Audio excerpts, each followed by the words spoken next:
Enberg with Bob Trumpy. Welcome to Veterans Stadium in Philadelphia. The AFC Oakland Raiders, 8-3, first place in the AFC West against the first place Philadelphia Eagles. 10 wins, only 1 defeat, the leaders in the NFC East. Two teams looking ahead to the playoffs, and this an opportunity to judge just how good they are as they match themselves against great talent, whether it be the Eagles against the Raiders or Dick Vermeil's Eagle defense facing that Oakland Raider offense. Dick, it's a well-worn phrase, but this is a must-win for both of these football teams. With 5 games left in the season, this being the 12th game of the season, it applies today. Barr kicks it off for the Oakland Raiders. Eagles. Billy Campfield takes it at the 3. Behind the wedge at the 15. Tripp stays on his feet and gets out to the 25-yard line. Derek Ramsey, Willie Jones in on the tackle. Ron Jaworski, they call him Jaws. The playoff has named the quarterback #1 in the NFL. Wilbert Montgomery, a great runner. Leroy Harris, his blocker. The receivers, 6'8" Harold Carmichael at consecutive string, an NFL record still in order. Charlie Smith on the other wing. Keith Kreppley, the tight end. The blockers for Jaworski, Walters and Sizemore, the 2 tackles, both Pro Bowlers. Perot and Peoples at guard, and Morris, the veteran center. From the 25.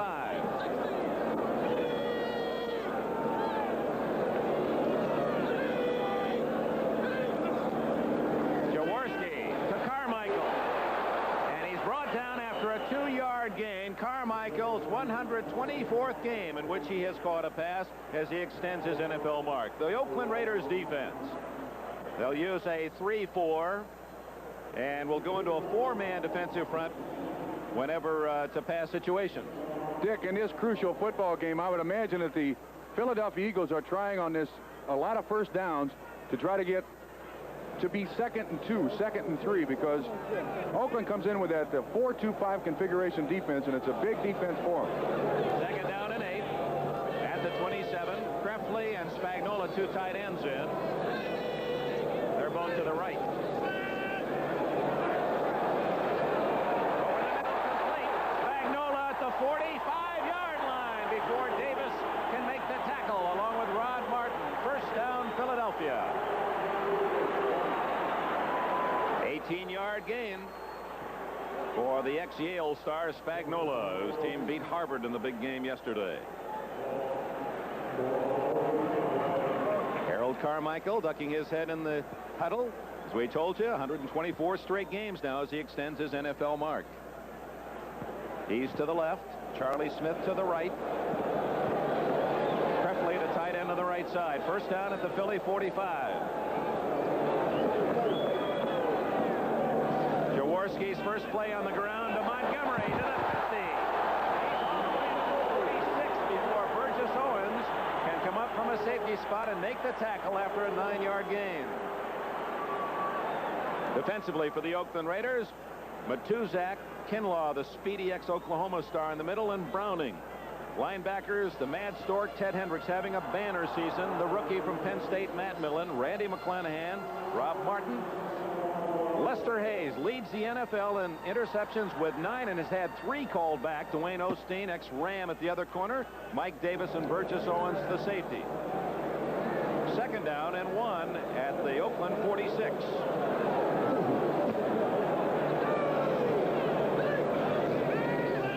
Play action. Jaworski. Carmichael slipped. It's incomplete down at the 27-yard line as Carmichael fell to the turf. By the time he got up, then Jaworski had to feed it out of bounds. Dick, I imagine the Eagles feel very comfortable right now. Last week, they took the ball in the opening drive of the ball game and went 80 yards right down the football field. They're using 2 tight ends. They have all their weapons today offensively. Wilbert Montgomery last week just played a half and picked up 50 yards, but he's healthy. So first crucial play of the game, 3rd down and about a half a yard here. Jaworski with help from the sidelines as they signal in the plays. Dick Vermeil, the head coach. 3rd and 1, and now a timeout. There was some confusion. Number 20, Leroy Harris, came off the field and then started back on, and apparently then Vermeil said, we've got a mix-up. No sense in going ahead with a play that had been called. So a timeout by Philadelphia. No score early at the vet. 3.5 minutes gone in the first quarter, no score. Eagles taking the kickoff. 4 plays, 3 of them passes. And Ron Jaworski looks at a 3rd down and 1. Referee Jim Tunney talking to the quarterback of the Eagles. Jaworski, very durable sort, has not missed since the Eagles acquired him from the Los Angeles Rams. The rights acquired. They then signed him as Charlie Young. His rights were sent to Los Angeles. The Rams picked off the big tight end. Carmichael is the wing right with Spagnola and Krefli bookending the line.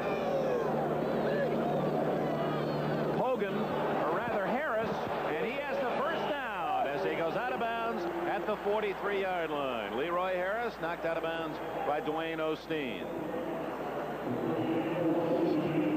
Harris, primarily a blocker, but has chipped in with 257 yards of his own, 3rd on the Eagle rushing list. The weather, mid-40s, a threat of rain, 40%, overcast skies. Boy, they really need rain here. They're talking about water rationing if they don't get some precipitation soon. Dick Vermeil, a handsome 44-year-old coach of the Eagles. What a job he's done, voted by his peers as the top coach in the league last year. First down for Jaworski. Knocked down and almost intercepted by number 57, Randy McClanahan, who came flying in. The 3-year veteran from southwestern Louisiana almost picked off a tough one. And the Oakland Raiders feature that in their defense. They have very, very tall linebackers in Hendricks and McClanahan. And all defensive coaches coach all of their players up front that when you make penetration on that offensive line of scrimmage, when you realize the quarterback's going to throw the football, get your hands up in the air. And this is the other side of the field, but the Philadelphia Eagles have to lead the NFL in deflected passes at the line of scrimmage. And you watch Hayes, and we'll keep our eye on him. He's had a brilliant season. Many feel he's the best quarterback in the NFL at this moment. 2nd and 10. Jaworski down the middle. Carmichael fumbles, and it's Matt Millen of the Oakland Raiders who picks it up, and he is finally stopped, whistled dead at about the 27-yard line, and now they're going to call it an incomplete pass. Whoa. A late call for incomplete pass. It was after Millen had picked it up and had been whistled dead before the official came in and said no good. And the official who called that was behind Carmichael on the reception. I don't blame the Oakland Raiders for being a little bit upset. But Jaworski gets good pass protection here as you look at the line of scrimmage. And Carmichael on about a 15-yard down and in underneath the zone coverage. And he does have long strides, but he has possession of the football. He has possession of the football. Jarred loose. Burgess Owens, 44, knocked it away. Matt Millen, 55, picked it up, but it is ruled an incomplete pass. So the Eagles still in possession at the 43-yard line. This is a game, too, Dick. Two very, very good football teams. It's going to be determined by mistakes. The fewer the mistakes, the better chance you have to win. 3rd and 10. 3 wide receivers in now for Philadelphia. Smith.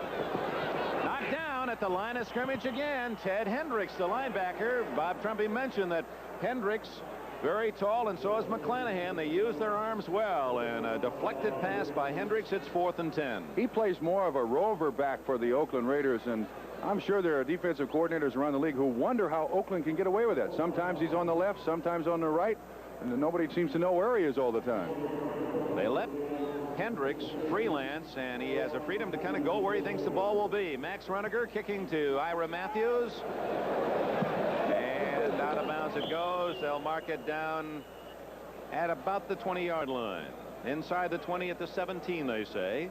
And our first score from elsewhere, Pittsburgh leads Buffalo 7-0 early at Buffalo. Timeout here in Philadelphia. No score. 12 minutes left first quarter. This is Brian Gumble in New York at Rich Stadium in Buffalo. The Steelers are on the board. Joe Ferguson operating deep in his own territory. Picked off by Robin Cole. Cole returns it 34 yards down to the 3-yard line. One play later, Franco Harris gets the call, finds room off the right side, and goes in from 2 yards out. Point after is good, and the Steelers are in front 7-0. Back to the vet, Dick Enberg. No score here in Philadelphia, and we've got multi-million-dollar equipment here. We've just used a $10 hacksaw to try to see the window in the left of your screen is in front of the Eagles coaches upstairs, and they've closed it in front of our camera, so we're without one of the cameras, and so we're hacksawing our way back to victory. First down for the Raiders at their own 18. That's Van Egan. 22, maybe the 23-yard line. Dennis Harrison, Bigfoot, number 68, made the tackle. Jim Plunkett, the quarterback, 6-0 as a starter. Kenny King, great acquisition from the Oilers, and Mark Van Egan, durable back, the all-time rushing leader for the Raiders. Cliff Branch, the speedster. Bob Chandler, the finesse receiver. Raymond Chester, one of the best tight ends ever. And the blockers, Shell and Upshaw, the big veterans on the left side. Dalby in the middle. Marvin, they say, having a great year, and Henry Lawrence on the right side. Run. 2nd down and 6. It's Kenny King, and he is plastered at the 24-yard line. Vicious hit by the Eagles. Jerry Robinson. There's the Eagle line. Dennis Harrison, Charlie Johnson in the middle, and Carl Hairston, the hustling outside defensive end. Backers and good ones. Bunting, Berge, the veteran. LeMaster, another fine veteran. Jerry Robinson, outstanding All-American at UCLA. The defensive backs, rookie Roynell Young, a #1 draft pick. Herman Edwards, a free agent, but they say an all-pro contender. Randy Logan from Michigan. Raynard Wilson, another free agent at safety. 5 defensive backs for the Eagles. It's 3rd and 5. Oops, contact, no play. The Eagles jumping offside. Dennis Harrison, 68, made contact. We'll see if he was drawn off. I think you can see the nervousness in both these football teams. They're being very, very conservative so far. The Eagles did throw it on their first possession down the field a little bit, but you don't want to beat yourself in a football game like this. You want to make sure that you make the other team make mistakes to lose the football game. Encroachment, number 68, defense, 1st down. 5-yard penalty gives the Raiders a 1st down out across the 28-yard line. Other scores, the Bears on a Walter Payton 1-yard run lead at Atlanta after 4 minutes of play, and Tampa Bay has kicked a 24-yard field goal, Yepremian, to give them a 3-0 lead against the Lions down in Florida. Here, no score. 10.5 minutes remaining in this first quarter. Plunkett to Cliff Branch, complete at the 44-yard line. The speedy Branch from Colorado, 9.3 speed. Despite the fact he's now 32, he still may be the fastest receiver in the NFL. And a good timing pass from Plunkett, too. You can hear the hacksaw in the background. That's the star of the show if we get the window out here. But good pass protection, although Harrison up the middle, and that's a fine catch for a 1st down. And the Oakland Raiders are moving right down the field. If we're ever incarcerated, we ought to bring that fellow along with us, hacking his way to victory. We're going to get that camera working yet. 1st down for Oakland at the 43-yard line. Van Egan right into the arms of Jerry Robinson at the 45-yard line. Robinson, you saw last week, many of you, take a 59-yard fumble recovery to a touchdown against the Washington Redskins. He was a #1 pick by Vermeil, who lusted for him. He, of course, recruited him back at UCLA a few years back. He is another one of those new generation linebackers, Dick, that plays at about 220, maybe 225 pounds. Very, very active, can cover pass receivers, and that time he took on Kenny King, stood him straight up and stopped Van Egan. 2nd down 9 at the 45.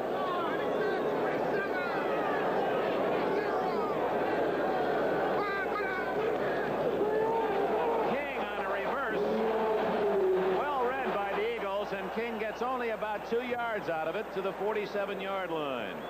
And we now have that window removed from our booth, and we'll be able to use our high camera.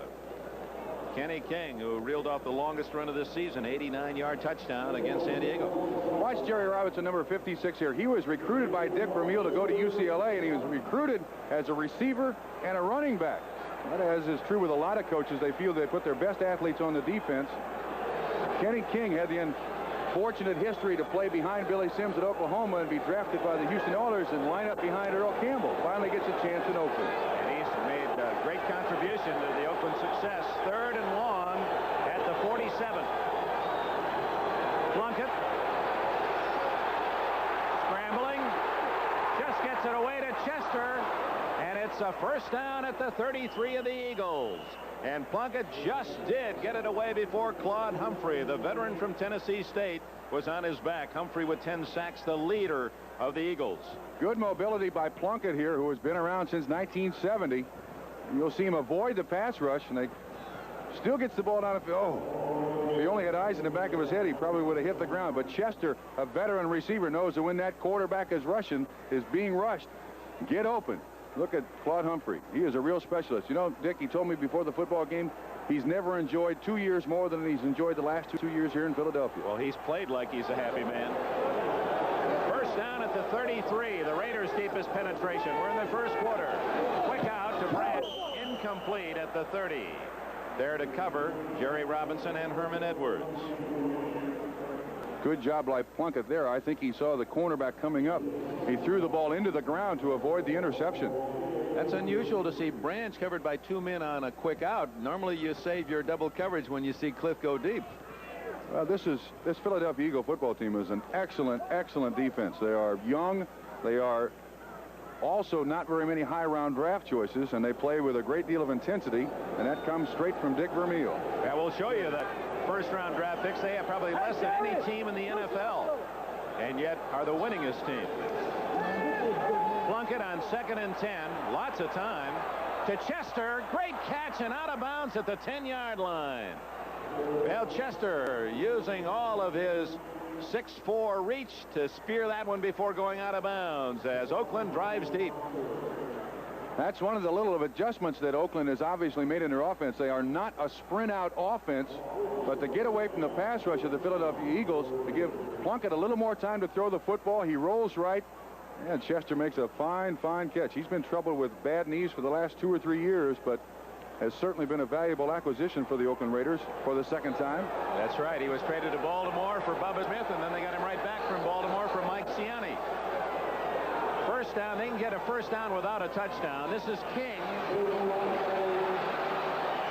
Good pursuit by the Eagles as King appeared to have some room outside, but it was closed off by Brainard Wilson, number 22. Free agent pick from Vanderbilt. Ran him out of bounds. That's an impressive stat right there on the screen. And that 34 defense, which was originally brought into the game to stop the pass game, has turned out to be one of the best rushing defenses there is. Great pursuit out of the people on the offside. Arthur Whittington, 22, into the backfield for Oakland. And in comes Claude Humphrey, the pass rusher supreme for the Eagles on 2nd and 9 at the 9. It is pass.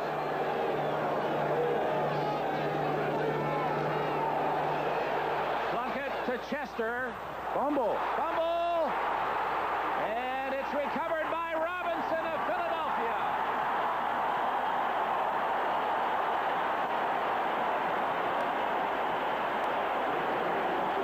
Jerry Robinson picks up the ball, not unlike the fumble that was called an incomplete pass earlier in this quarter.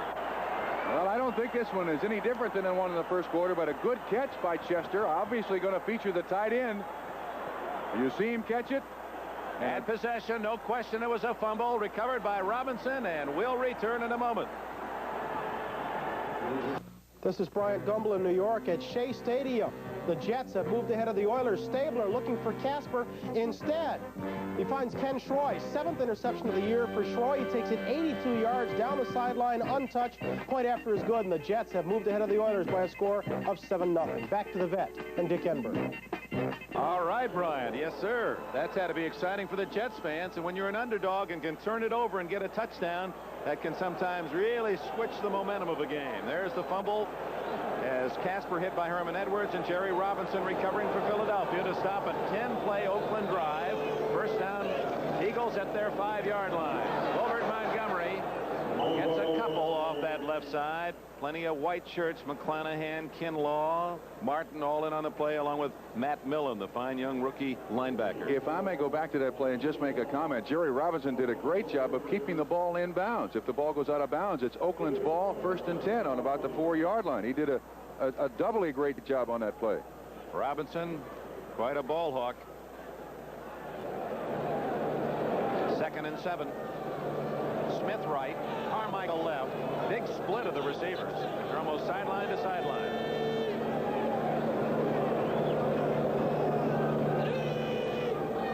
Safety blitz. They give it to Montgomery. He's out across the 10 to the 12-yard line.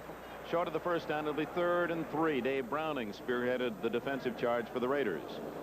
The Eagles have accomplished one thing so far in this football game, Dick, with 7:20 to go in the first quarter. They have kept that four-man defensive line of the Oakland Raiders off the field. And it still has not come off the field now in a third down and about 4 situation. That's a big part of Oakland's defense, and the Eagles have got to feel very, very good about keeping that defense off the field. The Raider pass defense has been outstanding. They lead the NFL in interceptions, and Oakland is second in the NFL in sacks with 39, just a couple behind San Diego. Third and a long 3. Montgomery, first down at the 18-yard line. Mike Davis made the tackle. First and 10, Philadelphia. Montgomery, a big rushing year last season, but he's missed 4 games this year, and that accounts for the fact he has but 514 yards. He was one of the all-time steals in the draft, too. A number 6 in 1977, and the reason he was such a late-round draft choice is that he had a huge calcium deposit on his thigh, and nobody wanted to take a chance with him. He spent the bigger part of the first year just returning kickoffs, and in the first game he started, ran for 103 yards, and since then he's been their starting running back. First down, Eagles, no score. 6 minutes left in the first quarter. From the 18, Jaworski off play action. Oh, is he hit? Incomplete for 84 Krefli, and you could hear the pop as Jaworski was nailed by Dave Browning, whose University of Washington team will be in the Rose Bowl against Michigan. You'll see that right here on NBC. He is not known as the pass rusher either on that side for the Oakland Raiders. Normally they bring in another man to get to the quarterback, and he's in the ball game right now. Cedric Hardman, number 86.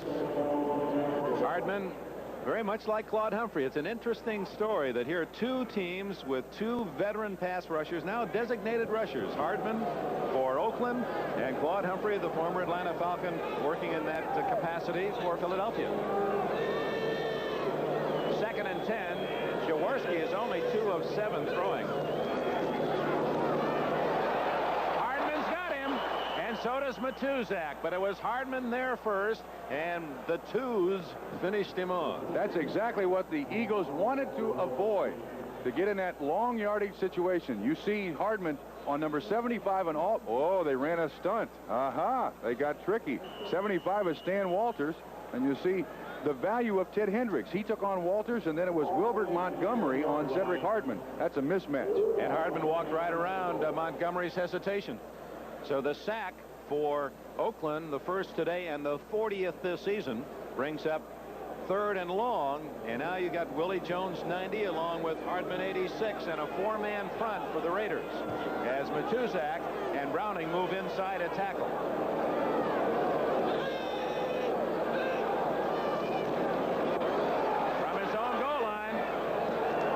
Intercepted by Mike Davis, number 36, at the 30-yard line, and Davis appeared to injure a wrist or a shoulder as he went up for that one, and just trying to catch the ball.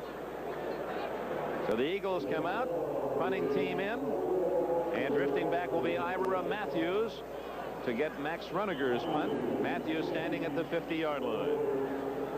Runeger, although only a 39-yard average, a tremendous net. You don't return many on him. 10-man front for Oakland.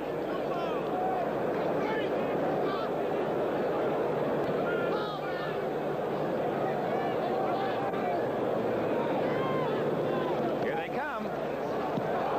Dillon just missed. Matthews at the 48. 50. 40. And to the 32-yard line. That's a rarity for the Eagles to see a man take one back 20 yards. But Matthews, who was brilliant as a punt return and kick return man at Wisconsin, continues in that role as an Oakland Raider. That's one of the things the Raiders are most proud of, too. Their special teams. They very seldom allow any type of yardage. And yes, that is close to a block. And I imagine Mr. Vermeil will be all over his punt coverage team. Robinson there. He gets juked out. And that's a good return. John Sharr was downfield, couldn't get Matthews. So it's first down Oakland at the 32-yard line.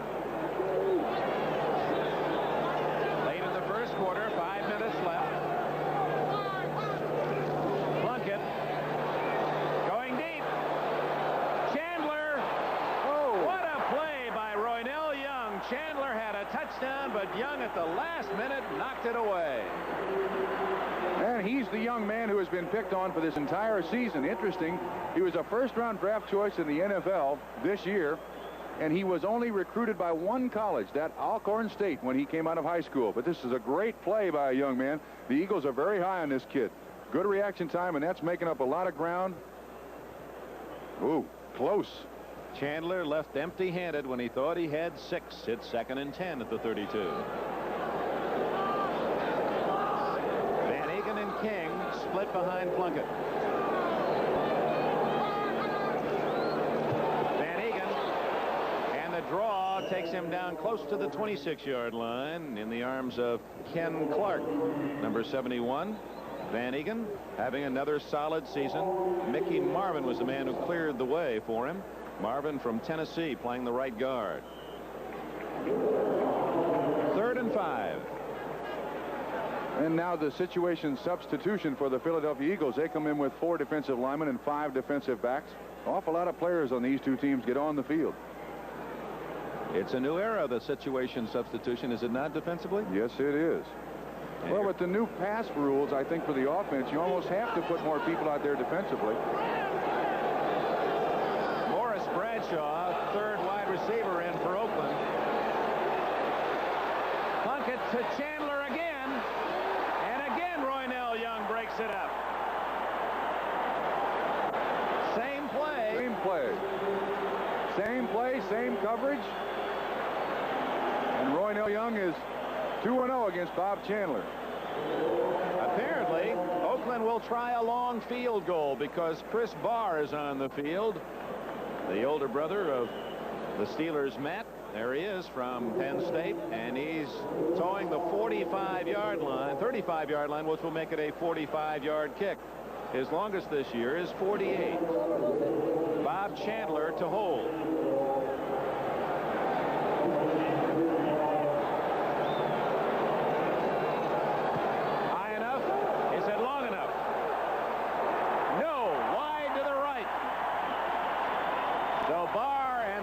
Are denied, and the Eagle fans are happy. Timeout. 3:56 left. Scoreless first quarter. At Rich Stadium in Buffalo, Joe Ferguson has brought the Bills even with the Steelers up top. 15th touchdown pass of the year for Ferguson in the arms of Jerry Butler. Play for 29 yards. It's 7-all in the first. Back to Philly. Dick Enberg and Bob Trumpy. No score here in Philadelphia. Less than 4 minutes remaining. First quarter. Dick Vermeil, what an interesting path he has taken to the top of his profession. He was the quarterback coach at Stanford when Jim Plunkett was a sophomore. Worked for the Rams, head coach UCLA. Gilbert Montgomery out to the 33-yard line. John Matuzak able to get down low and trip him up. Great acceleration by this young guy. About 7 weeks ago, he had a hip pointer against Dallas, tried to play the week after, and then came up with a knee injury. And for the last 5 weeks, they basically play without Wilbur Montgomery and won every game. That's a tremendous psychological lift to this football team. He is their meal ticket. Last year accounted for almost 2,000 yards in total offense, 1,500 running and 500 catching. They win without it. In fact, he led the NFL in offensive production last year with over 2,000 yards. 2nd and 5.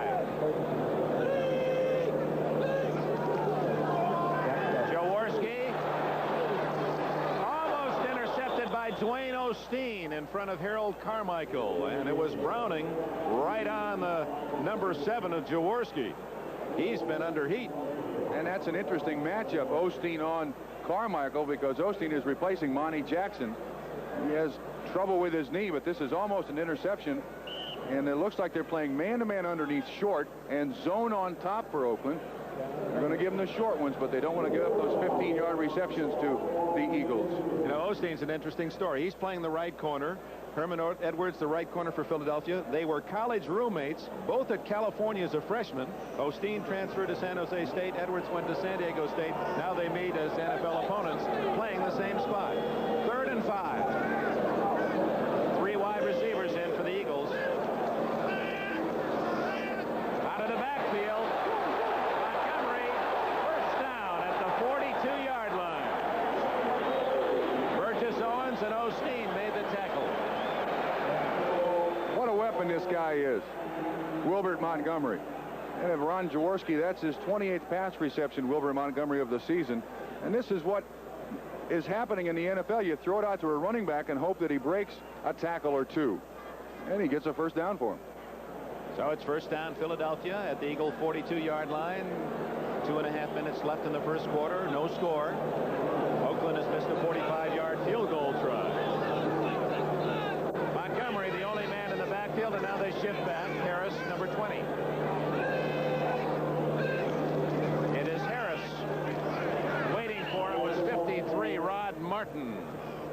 And it's Harris held to about a 2-yard gain. Harris from Arkansas State. So is Bill Berge, the star on defense for the Eagles. And one of the things you see also in the NFL a lot nowadays, Dick, is the wig-wag from the sideline. You have 3 guys standing there wig-wagging signals into Ron Jaworski, the quarterback. That is their message system. Well, actually, they had a number 88 Spagnola came in with a play, and there you see the man with the wig-wag. Looks like a third base coach, doesn't he? Lynn Stiles in the yellow jacket, so he's easy to spot. The quarterback, Dick Vermeil, and Joe Pisarcik, the backup quarterback, all involved in that signal system.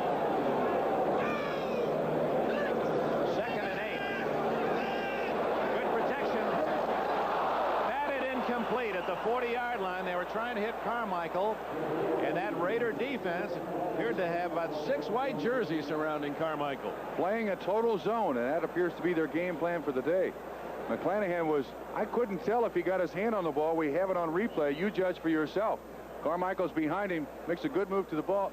Can't quite see it. But Carmichael, let's say probably the ball was tipped, because he does have a great set of hands, and he has good concentration on the football. He wouldn't normally drop a pass like that if it was an uninterrupted flight. So it's 3rd and 8. McClanahan out as Oakland goes to the 4 down linemen. That means Jones and Hardman are on the outside.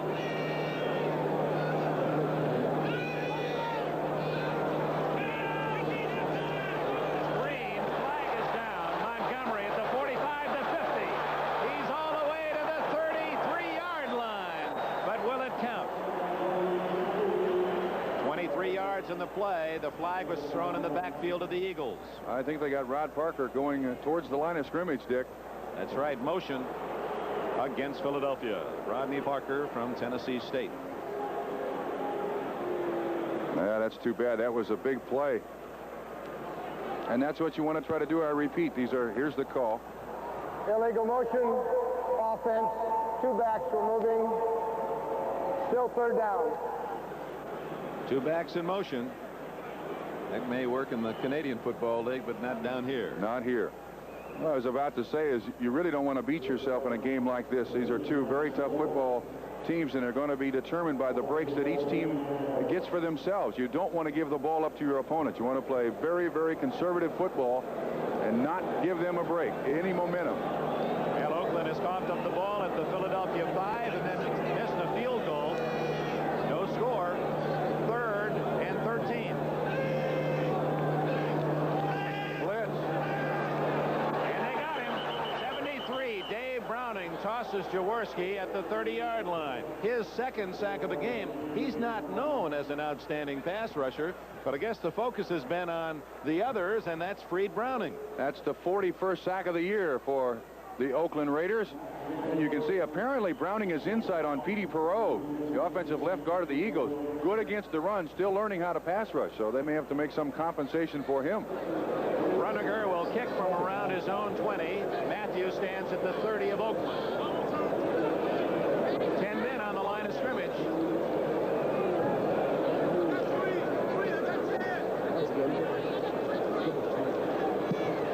Good kick, beautiful. Matthews, a fair catch at the 23-yard line, and right there was John Shara of the Eagles.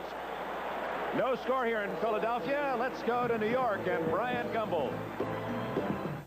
Thank you, Dick Enberg. Out at Shea Stadium, the Oilers have been playing listless ball. They trail the Jets 14-0. They've needed a spark. This may be it.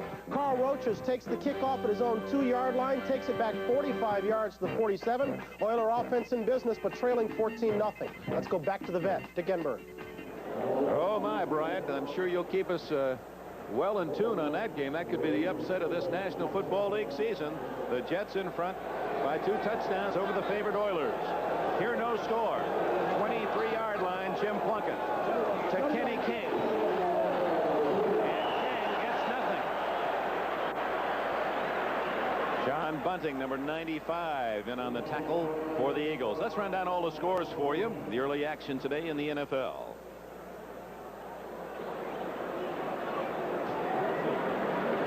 Okay. As Verlin Olsen said a couple of weeks ago, well, let's just amble down the scores. Baltimore trailing New England in the second quarter, 7-0. It's 14-0. Jets leading Houston first quarter. Cincinnati 7, Cleveland 0. A bit of a surprise there in the second quarter. Chicago 7-0 lead against Atlanta first period. And 10-0 now Tampa Bay over the Lions in the second quarter. Pass. Here, no score. Whoa. That time you were wrong. You've been right.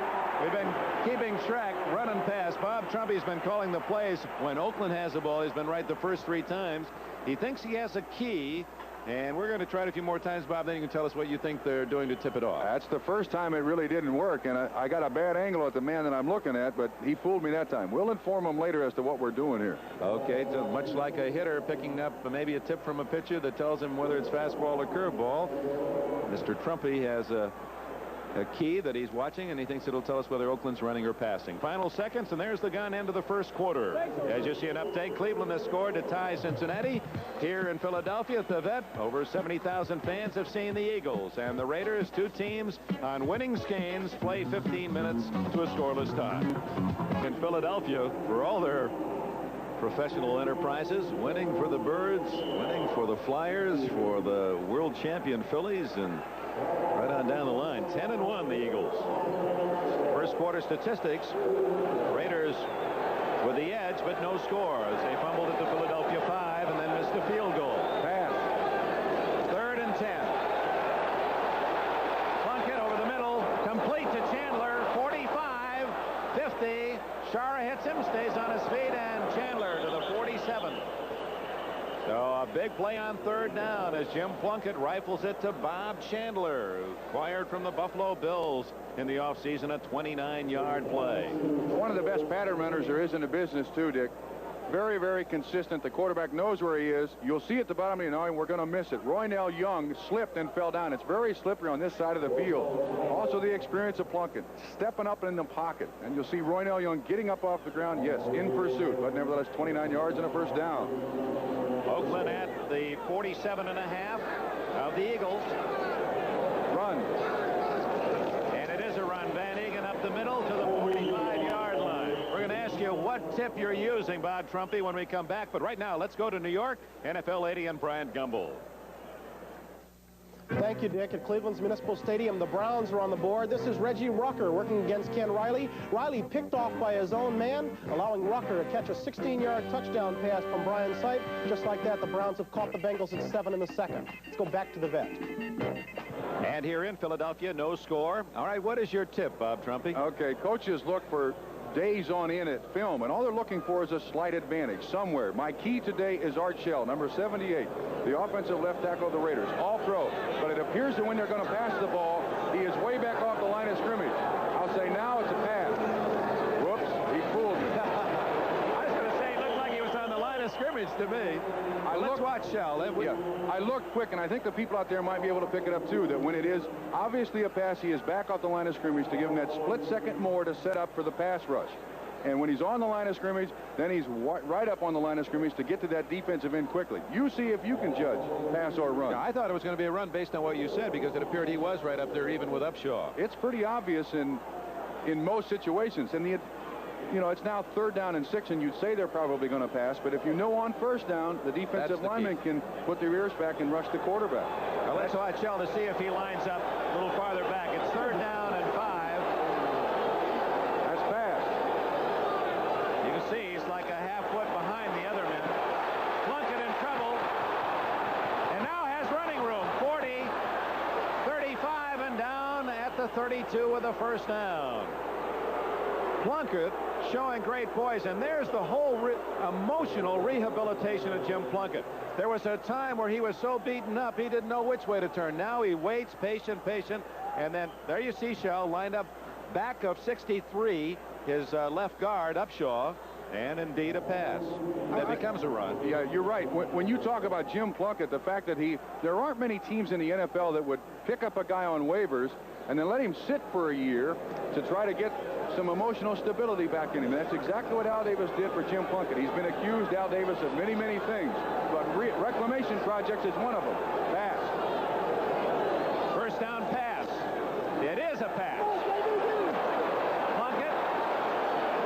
Incomplete. Well covered was Cliff Branch as LeMaster and Berge had him down at the 15-yard line. And there's the key on a first down to know whether you're running or passing. And you heard Bob Trumpy call it. It'll be something we're not going to continue ourselves, but you might want to play that game as it develops here in Philadelphia. Exactly. And when you're out there watching, it's more interesting, I think, when you can get involved in a football game. Look at Upshaw and Shell. Those two guys have been in tandem now for 13 years. Two of the best there is in the business, along with Dave Dalby. Only the Oakland Raiders' second center. Their first is in the Hall of Fame. Yeah, he played 210 straight games, and Dalby has played in 127 straight. So you're a center of the Raiders. You're a center for a decade.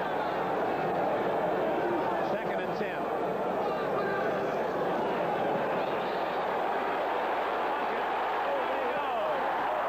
Ken Clark, 71, got Plunkett with help from Claude Humphrey.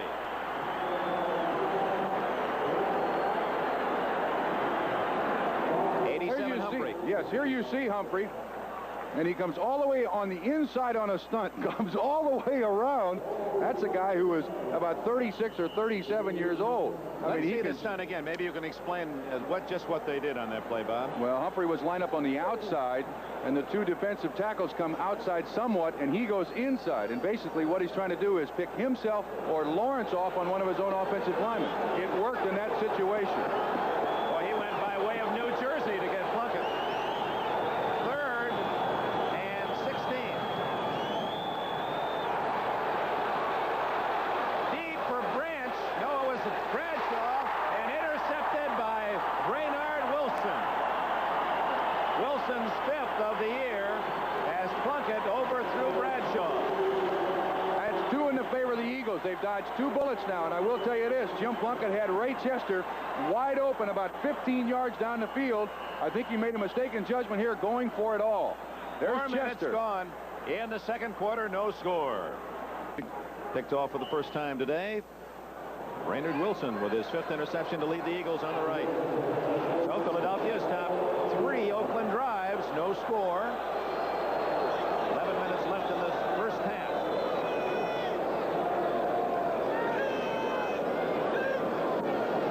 Montgomery around Hendricks, but what a hit coming up from the secondary by Mike Davis from Colorado. Oh, my solid hit. 6'3", 200 pounds, and he is a tough tackler. He was the number 2 choice in 1977.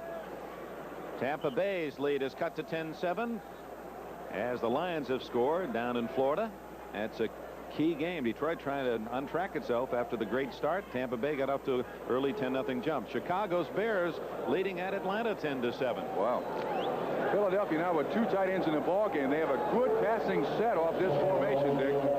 That Atlanta score of great interest to the fans of the Rams watching in Los Angeles today. 2nd and 8. Carmichael hit immediately by Dwayne Osteen with help from Rod Morton. That'll be short of the first down at the 27 and bring up 3rd down and 3. You know, he's got to be a tough receiver to cover. I have never played defense in my life, but a guy with his size, his speed is deceptive because he eats up about 4 yards per stride, and you really can't tell how fast he's moving. He was also a basketball player, Carmichael, at Southern University. And we said, is that where you got those nice light feet for such a big man? He said, no, I've always loved to dance. He said, and I've never taken lessons, but he thinks that dancing has given him happy feet, as he calls them. And he is light on his feet for a big man. Sure, he's got to be a real sight on the disco floor at 6'8". You wouldn't miss him. 3rd and 3, Jaworski. Intended for Charlie Smith at the 37-yard line, well covered by Lester Hayes. And the Eagles will have to give it up on the punt. They also have to come up with game plan number 2. What they're doing so far through a quarter and almost a half is very, very little. They got to come up with something else here in a hurry. against a team, Oakland, that has a reputation of being an excellent second-half team. Oakland has been outscored this year, total scoring, in the first half, but they really stormed in the second half themselves. Matthews at the 33. Runniger will kick it from around the 18.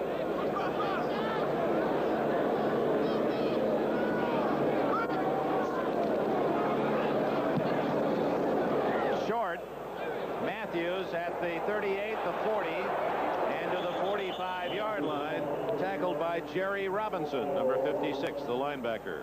He seems to be a better kicker when he's pressured, Dick.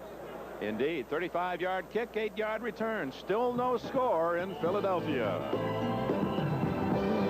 All the more amazing as you look at that statistic for the Raiders is they have lost only once in the last 22 games against the NFC. That's amazing. Something magical about that, isn't there? And Monday night for Oakland Raiders. They're scoreless against the NFC Eagles. Chester's offside. And the give to King. And he plows to the 50-yard line. It'll be 2nd and 5. Say, fans, next Saturday on NBC Sports World, 4 o'clock Eastern Time, some of America's very best gymnasts, including Tracy Talavera, Marcia Frederick, Juliana McNamara. They'll be competing from China, U.S.-China gymnastics competition. And some of our nation's strongest men gather for the U.S. powerlifting championships, plus final round action, Legends of Bowling. That's all next Saturday right here on NBC Sports World. Just shy of the 50. Jim Plunkett sets him up. 2nd and 5. King again the other way behind a block by Van Egan. And it'll be close to a first down at the Eagle 45. And what a block by Van Egan on the corner. And that's somewhat unusual, too, because the Oakland Raiders for years with Hewitt Dixon, with Mark Van Egan, with who's the guy that I'm missing that was just there a couple of years ago? Marv Hubbard. It has always been a fullback-oriented offense, and now they got Kenny King in the backfield. Van Egan turns out to be an excellent blocker.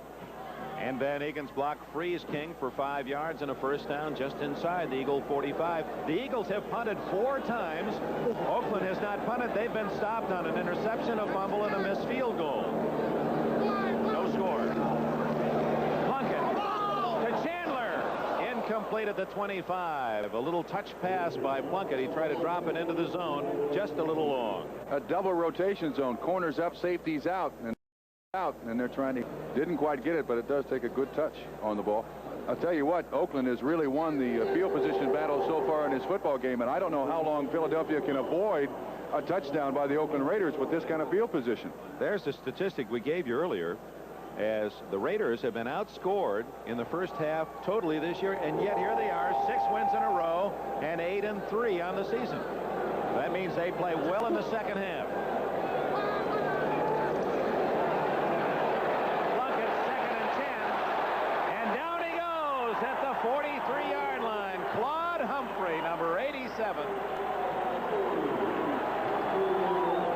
I think we got a flag too, Dick. Yes. And it's holding against the Raiders. But with that sack, undoubtedly the Eagles will take the loss and loss it down. Illegal use of the hands. Number 7, the offense declined. 3rd down. Henry Lawrence guilty. Declined. It'll be 3rd down and long. That is the man on Claude Humphrey, too, Dick.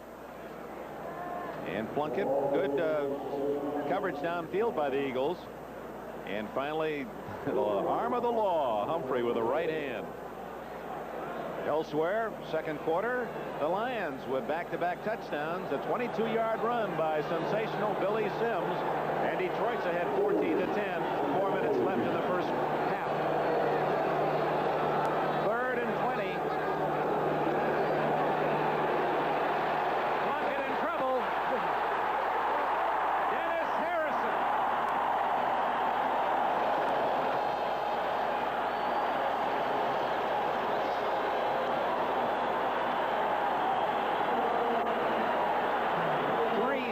Now for the Eagles as they put pressure on Plunkett.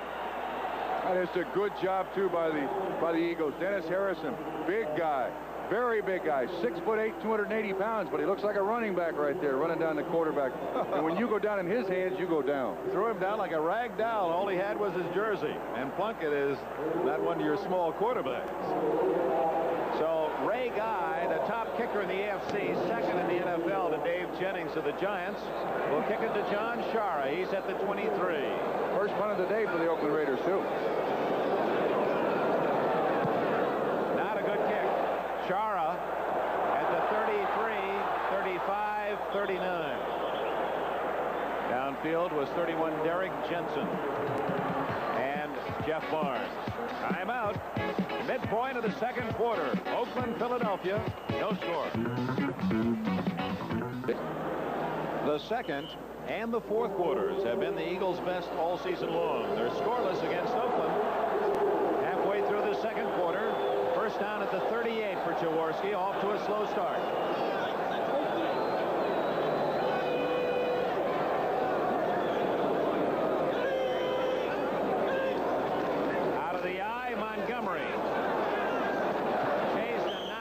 After a yard gain at the 39-yard line. Rod Martin, 53, shut off the inside, forced Montgomery wide, and Dave Browning there to make the tackle, number 73. Dick, I think this is the series for the Philadelphia Eagles right here. They got to get the ball down the end zone, down the field. They can't keep playing this minus field position game with Oakland and expect to win the football game. They got to kind of air it out right here, get some of those cornerbacks back off the line of scrimmage. They're playing it about 3 yards deep. Call it 2nd and 10, as Montgomery really didn't make much on that first down carry. Carmichael left, Smith to the right, tight end Prefley right side. Swing it to Montgomery. Good move, and he's down at the 44 as McClanahan, 57, made a good tackle moving laterally. Let's pause briefly for station identification. From Philadelphia, this is the NBC Television Network. This is Channel 4, KRON-TV, San Francisco. On a great day in Philadelphia, Dick Enberg and Bob Trumpy, the Raiders and the Eagles, two teams on a hot streak. Oakland 6 wins in a row, Philadelphia 7 in a row, and the best record in the NFL, 10 wins and only 1 loss. They're scoreless with 6:48 left in the first half. The Eagles ball, 44-yard line, 3rd and 5.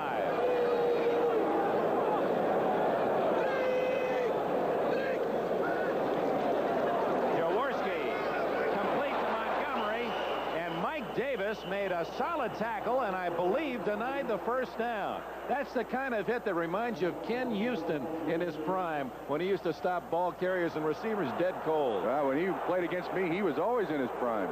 I don't know that he ever lost a step. This is a great play by Davis. Once again, that 4-man rush from Oakland, 2 linebackers and 5 defensive backs, man-on-man coverage. Davis against Montgomery, and that's a stopper. And he's not an easy guy to stop either. If Montgomery falls forward, it's a first down. He does not, and it's 4th and 1. Ira Matthews will drift back for Runeger's kick. Matthews inside his 15. Runeger aiming it to the near sidelines. And out of bounds. Not a very good kick at the 26-yard line. Runeger not at all happy with it. Time has been called. Just a 26-yard kick for the Eagles. 5:46 left in a scoreless first half. Gumble in New York at Rich Stadium in Buffalo. The Bills have been gone out in front of the Steelers. Joe Ferguson, great catch by Jerry Butler down to the 10. From there, the same combination does the rest. Second time it's worked today. 16th touchdown pass of the year for Ferguson. Bills are out in front 14-7 in the second. Back to the vet, Dick Enberg and Bob Trumpy.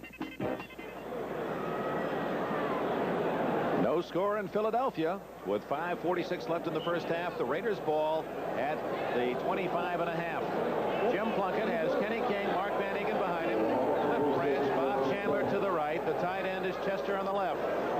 Van Egan burrows his way out close to the 28-yard line. Charlie Johnson, 65, with a tackle. Well, next Thursday, 3:30 Eastern Time, we hope you'll join us on Thanksgiving Day. I'll be with Merlin Olsen in Dallas. Brian Gumbel will be in New York to bring you the inside look at the day's game. Cowboys and Seattle Seahawks, plus a special look. You'd know Brian would have this at the Dallas Cowboy cheerleaders and Seattle kicker Efren Herrera. Heritage of Thanksgiving games of the past also included, so join us for the holiday, 3:30 Eastern Time, this coming Thursday. Down 7. Plunkett, and right into the arms of 95 John Bunting, or was it 65? Yes, 65 Charlie Johnson. Along with Claude Humphrey. He was in there to grab a foot too. He's eating up Henry Lawrence right here. You see Lawrence take him off the line of scrimmage. And he gets around. Look at the agility. Look at the agility to get to that quarterback. I'm telling you, they are the hybrids of professional football. Those guys, he weighs 255 pounds and looks like he weighs about, plays like he weighs about 160. Eagles now with 31 sacks for the year, and you have to credit that one to Humphrey. He's the one that was there first. It is now 3rd. Call it 13.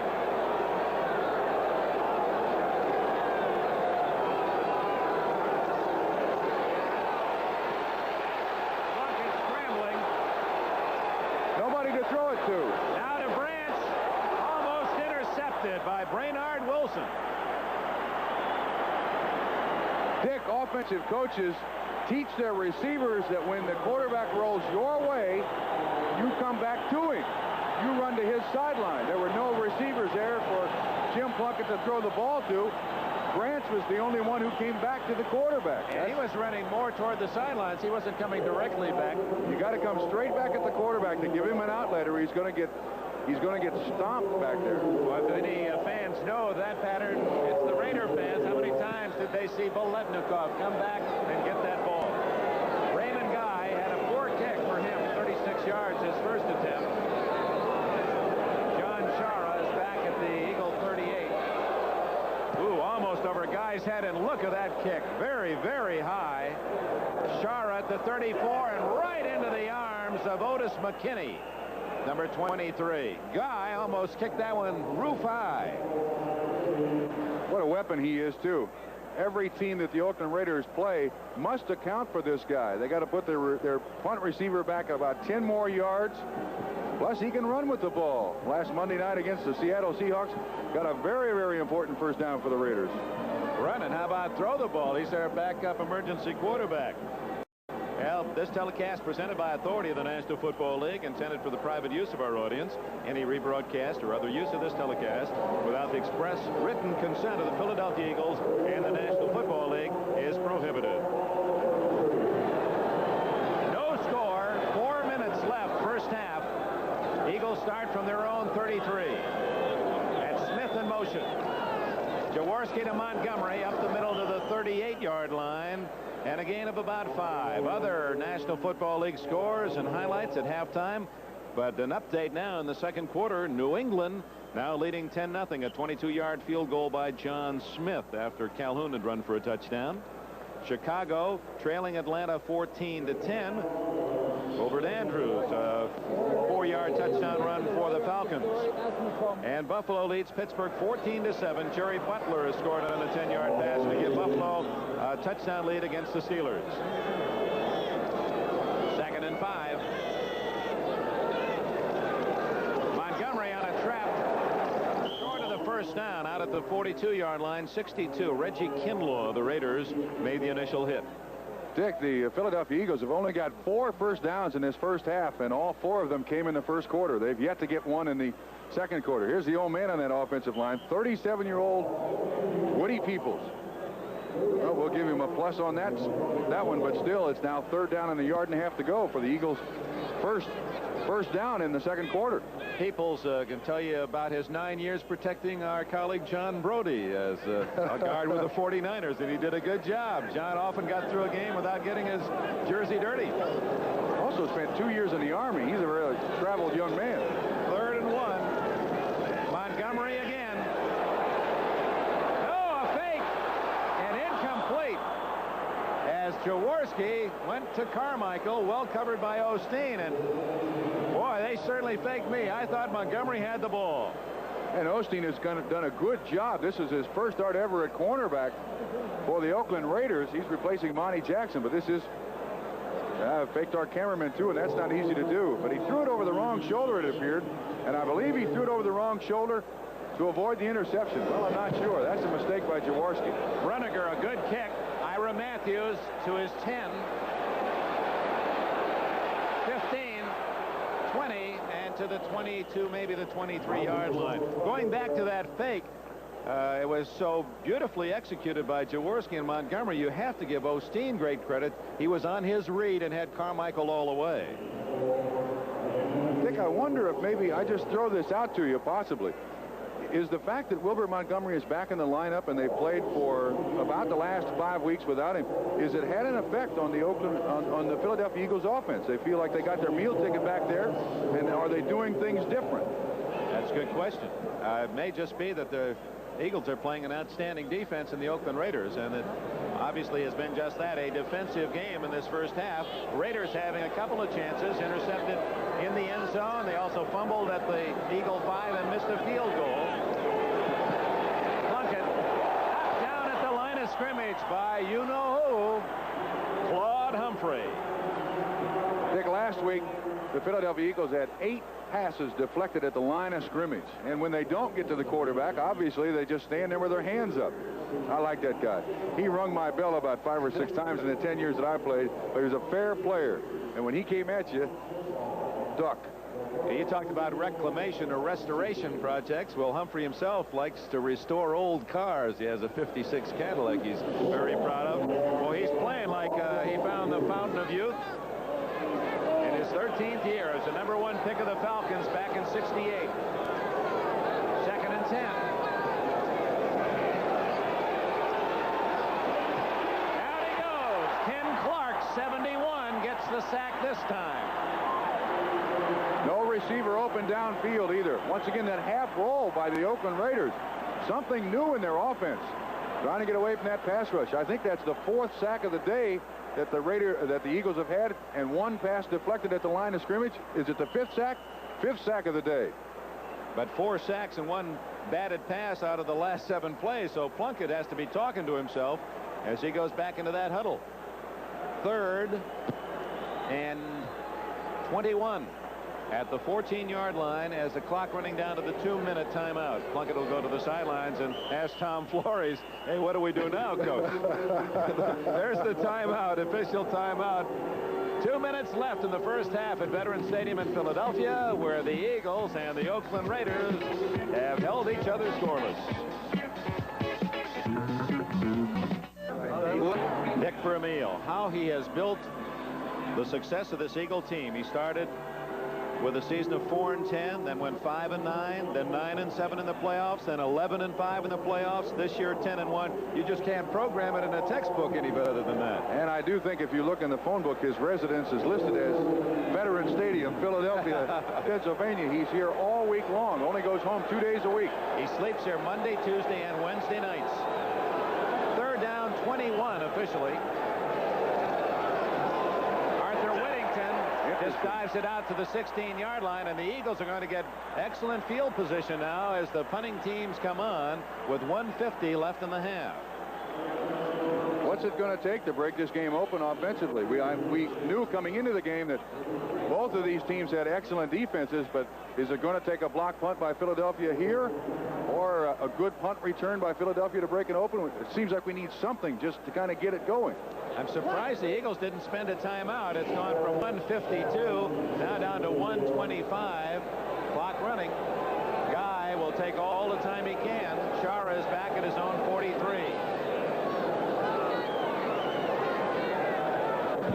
They got it off right at the 1-second mark, and a bad kick by Guy, but Shara fields it at the 35, and he gets it to the 45. I said a bad kick, not because of distance, but because it was so low. Good one to return. 50 yards on the punt by Ray Guy. That's 14 yards better than his first one. Don't forget all the scores and highlights at halftime. So they're down to 1 minute and 4 seconds. Still more than enough time for the Eagles, who have 2 timeouts left. Remember, they used one in the first quarter on a confusion on 3rd down. Well, they have Tony Franklin as a weapon, too. He is a very, very good long field goal kicker. And I have a feeling, I'll go out on the limb, the first team that scores, I think, is going to win this game. All right, we'll mark that one down, Bob Trumpy. Ball at the 45 of the Eagles. Jaworski has Harris and Montgomery behind him. And he's moving along for Smith. Intercepted. Lester Hayes, his 10th of the year.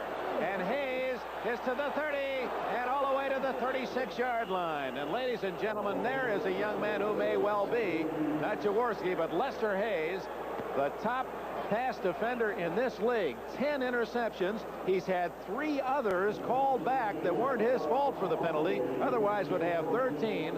And Hayes has been brilliant. He's in his 4th year out of Texas A&M, and here it is again. Dick, I'll tell you, when Jaworski sits up right here, he was open. That pump cost him an interception. Smith was open early, uncovered. Hayes was sitting on the outside of him and had a chance to come over and make the interception. I imagine when Jaworski looks at the film on Tuesday of that play, he will try to bring back that pump fake he had to the other side, because Smith was open. And to give you an idea of how big that 10th interception was, it ties the Oakland all-time team record held by Tom Morrow and Dave Grayson. Plunkett in trouble again, and he's tackled forward to the 36, the line of scrimmage. And we'll see if the Raiders call time. With the clock showing 43 seconds, they do. I want to go back a moment to Lester Hayes, and we'll talk more about him when we come back from this commercial message. Timeout, 43 seconds left in the first half in Philadelphia. The Raiders nothing, the Eagles nothing. Oakland has the ball at its own 36. Preceding announcement furnished as a public service by the National Football League. Lester Hayes, in just his 4th year in the National Football League. You see him behind some of that activity across the way, number 37. He has his 10th interception. He leads the NFL this year. Plunkett on 2nd down and 10. Throwing in, almost intercepted by Jerry Robinson, who picked it right out of the waiting hands of 84 Derek Ramsey, just into the game. Caught a couple of big passes in the Monday night win up at Seattle. Neither team, Bob Trumpy, has picked up a first down in its last 5 possessions. The defense has dominated. Well, if the other team doesn't score, I guarantee you're going to do no worse than tie. So you win with defense in the NFL, and the Philadelphia Eagles are 10-1 with only one 300-yard passing game and one 100-yard rushing game. They've done it on defense. 36 seconds left. Whittington with a flag down gets it out to the 43-yard line. Reggie Wilkes 51 and Claude Humphrey 87 in on the tackle. I believe we might have motion against the Raiders.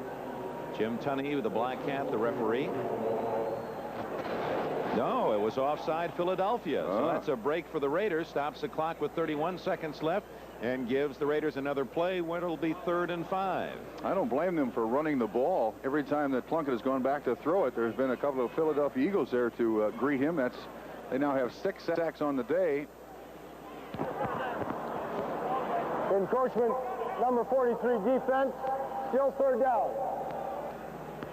Now at the 41-yard line, the Raiders have the ball and a chance for a couple of long plays against that Eagle defense. There's the first defensive back picked in the 1st round by the Eagles, Roydell Young. Chandler right. To the left is Branch. Ramsey, the tight end, right. 3rd and 5. Ramsey, a juggling catch, and he is to the 39 of the Eagles. Well, there's Ramsey at 6'4", using his height well. A 20-yard play. Ramsey, who grew up across the bridge in New Jersey at Camden and was a high school quarterback. A lot of people here watching him today. He was also a college quarterback at the University of Kentucky. And he is the heir apparent to the spot now held by Raymond Chester. Obviously, very good hands. He's got good speed. He is a new generation tight end. More and more pass receiving out of that tight end. Like Kellen Winslow down in San Diego. He's a very, very important part of any offense now because it takes pressure off those outside receivers if you've got a tight end who can get down the field. Ozzie Newsome, another, the Cleveland Browns. Ramsey, just to complete his story, as Plunkett talks on the sidelines with his coach Tom Flores, you mentioned he was a high school quarterback in Camden, a college wishbone quarterback at Kentucky. His high school tight end was Art Still, the outstanding lineman of the Kansas City Chiefs. He too went to Kentucky. That was quite a package. You could put 9 chemistry majors with those two. Have a pretty good high school team. And now they're both starring in the National Football League. Although Ramsey blooming a bit later, his 3 catches you saw have all been this week. 2 up at Seattle. You're right. Art Still is 6'7". That's a good combination in high school, right? A 6'4" quarterback thrown to a 6'7" tight end. Wow, no, I wouldn't do that. I wouldn't want to do that. I've gotten smarter in my years. Why did I ever want to play this game? I just wonder when I hear those sounds. Down at the 39-yard line, Oakland has moved the ball better than the Eagles by far, but they have not scored. They've had a pass intercepted in the Eagle end zone. They fumbled at the Eagle 5, and they've missed a field goal. 22 seconds left.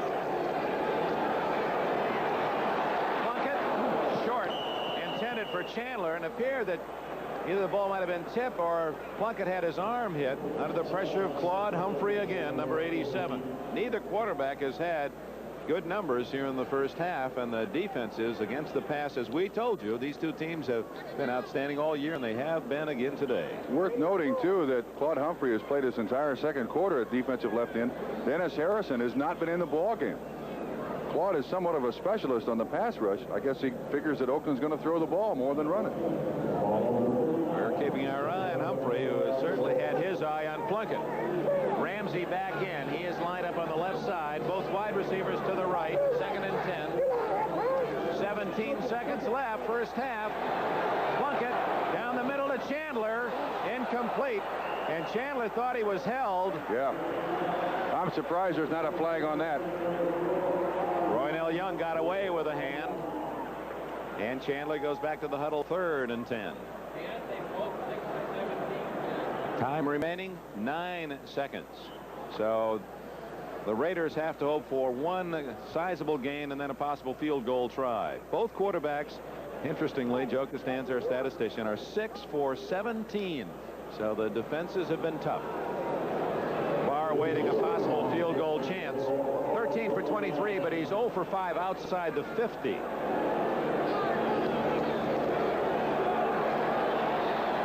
Long for Chandler. Incomplete in the end zone. And Chandler got away with a little bump himself that time. And the Raiders have picked on Roynell Young all day. He's only given up 1 long reception, and that 1 long reception, he slipped on the artificial surface here at the vet. He's done a fine job. He was the 6th defensive back taken in the 1980 draft. Evidence of just how good the defensive backs were in the 1980 draft. Chandler used his free arm, the left arm, to give Young a little push. Incomplete. I suppose that makes him even. He thought he was interfered with on the last play. Jump ball. Tit for tat. So 4th down and only 2 seconds left out of field goal range. Plunkett will go for one last desperation pass. Chandler and Bradshaw to the right. They might go to Chester. He's the big tall tight end going down the left side. It is aimed at Chester. Incomplete. Hoping for a flag. They didn't get it. And that is the end of the first half. Chester thought he was pushed, but in that crowd, everyone was getting a shove. A rare first half without a single point in Philadelphia. They go to the locker rooms. The Raiders, nothing. The Eagles, nothing. Bob, before we go to your analysis, well, we're going to take a quick look at something we showed you at the start of the game. The 2 coaches in this game, both college opponents. There's Tom Flores and Dick Vermeil. They played against each other, Pacific against San Jose State 23 years ago, and here they are coaching against each other today. We have 10 seconds. Quick comment? That's going to be quick. That's it. That's it. I'm surprised at the defense. We knew they had good ones, but they're both playing extremely well defensively. Okay, let's go down to New York. Starting this day, the AFC Central had some big games on tap, with the Browns going against the Bengals and the Steelers and the Oilers in very tough ball games. And we are now underway. On this Sunday, number 12, the NFL season, we'll try to get you caught up on just what has happened around the league. Out in Philadelphia, Veterans Stadium, best record in the AFC, at least a tie for that, belongs to the Oakland Raiders. Best record in the NFC belongs to the Philadelphia Eagles. They are scoreless at halftime, and there is an awful lot of hitting going on at Veterans Stadium. Jim Plunkett, 6-game winning streak on the line for the Raiders, 7-game winning streak on the line for the Eagles. Hits Raymond Chester, looks like they're going to score, but Jerry Robinson comes away with a fumble, and just like that, Philly has turned back that scoring opportunity. Plunkett looked like he had a touchdown pass here, but an excellent play by Roynell Young right there, slaps the ball away. That ball game still scoreless. Precipitation thus far, no scoring either, as the Eagles and Raiders all defense. And as you look elsewhere in the NFL today, with the Oilers being upset by the Jets, Pittsburgh losing at the moment to Buffalo, and Cleveland winning, that certainly will tie a knot tighter in that central division of the AFC. Buffalo winning, and New England trying to dismiss Baltimore in a very important game for the Colts. And in the West, Oakland, as you see Ron Jaworski warm up, looking for a victory that would keep them out of a first-place tie with San Diego, the Chargers winning earlier Thursday night at Miami. Philadelphia, meanwhile, realizing the tough part of its schedule is ahead, needs to continue its winning ways. They've won 7 in a row. They still have to play San Diego away next week. They still have a game at Dallas. And, of course, the Cowboys are salivating at the opportunity of getting a rematch with this Philadelphia team. They also have to play the St. Louis Cardinals, and they are the only team to beat the Philadelphia Eagles so far this season. Interesting, too, Dick, that the Eagles' record, their opponent's record so far through these 11 games, was 37-62. Their remaining 5 opponents, including the Oakland Raiders, are 34-21. So you are right. The toughest part of their schedule is ahead of them. This is where these young guys are going to be proven champions or not. That's right. In fact, just to run it down, Philadelphia has to play at San Diego, and then they have Atlanta, St. Louis, and Dallas. So no resting spots in that schedule.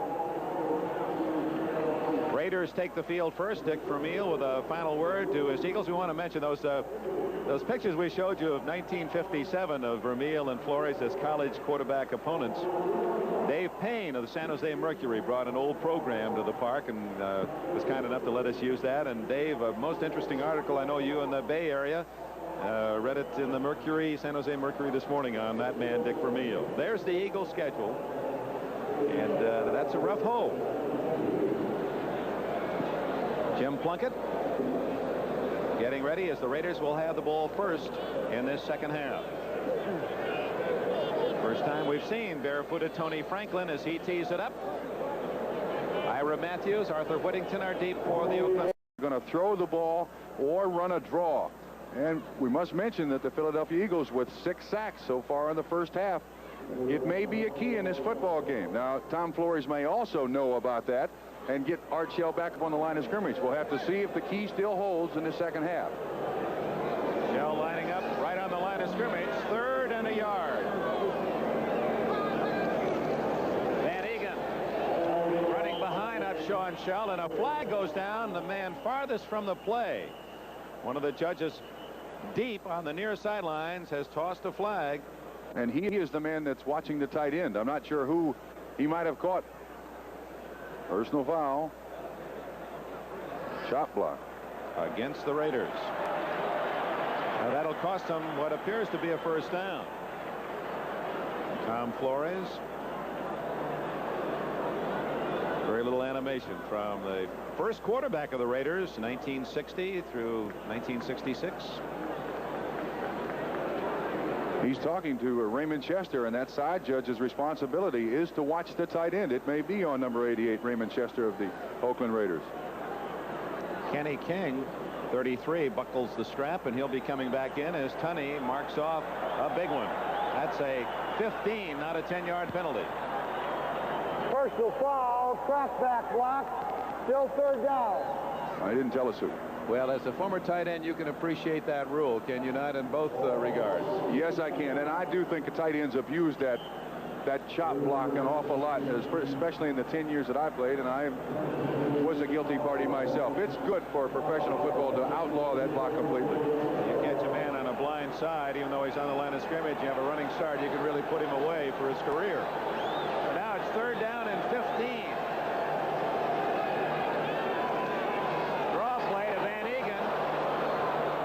Eagles got the first down. He's all the way to the 28-yard line. So with that 15-yard penalty, Oakland went from 3rd and 1 to 3rd and 16, and Van Egan gets 12, but now it's 4th down. And I do think, as I remember, that's only the first draw that Oakland has run all day. And with the pass rush they're getting from Philadelphia, obviously an adjustment made at halftime by Tom Flores and his staff.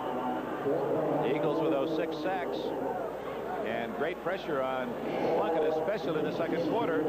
And Tom Flores undoubtedly going to change the strategy. John Shara stands at the 30. Raymond Guy to kick.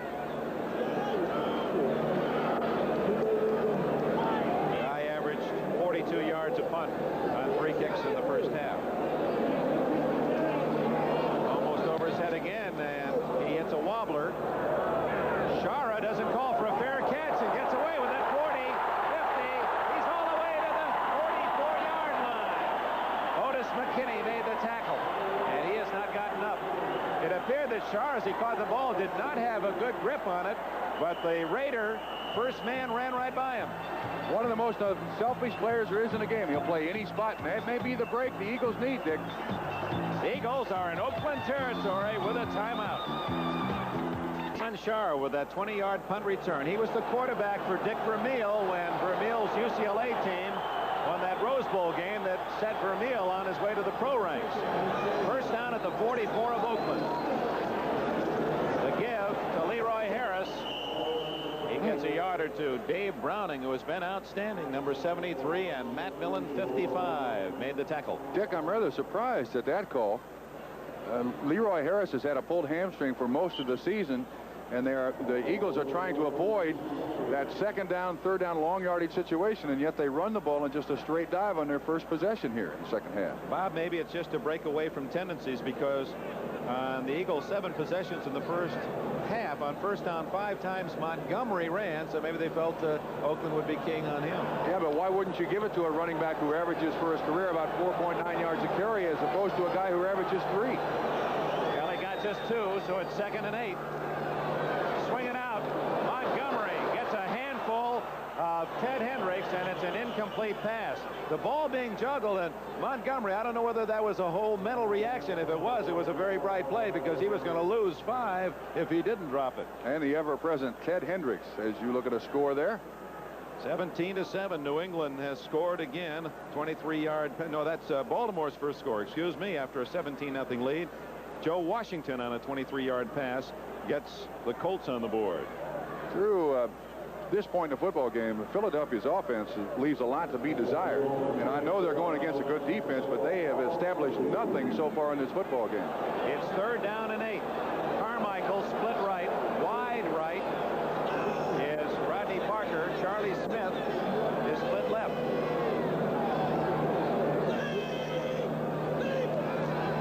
Jaworski, incomplete, intended for Parker.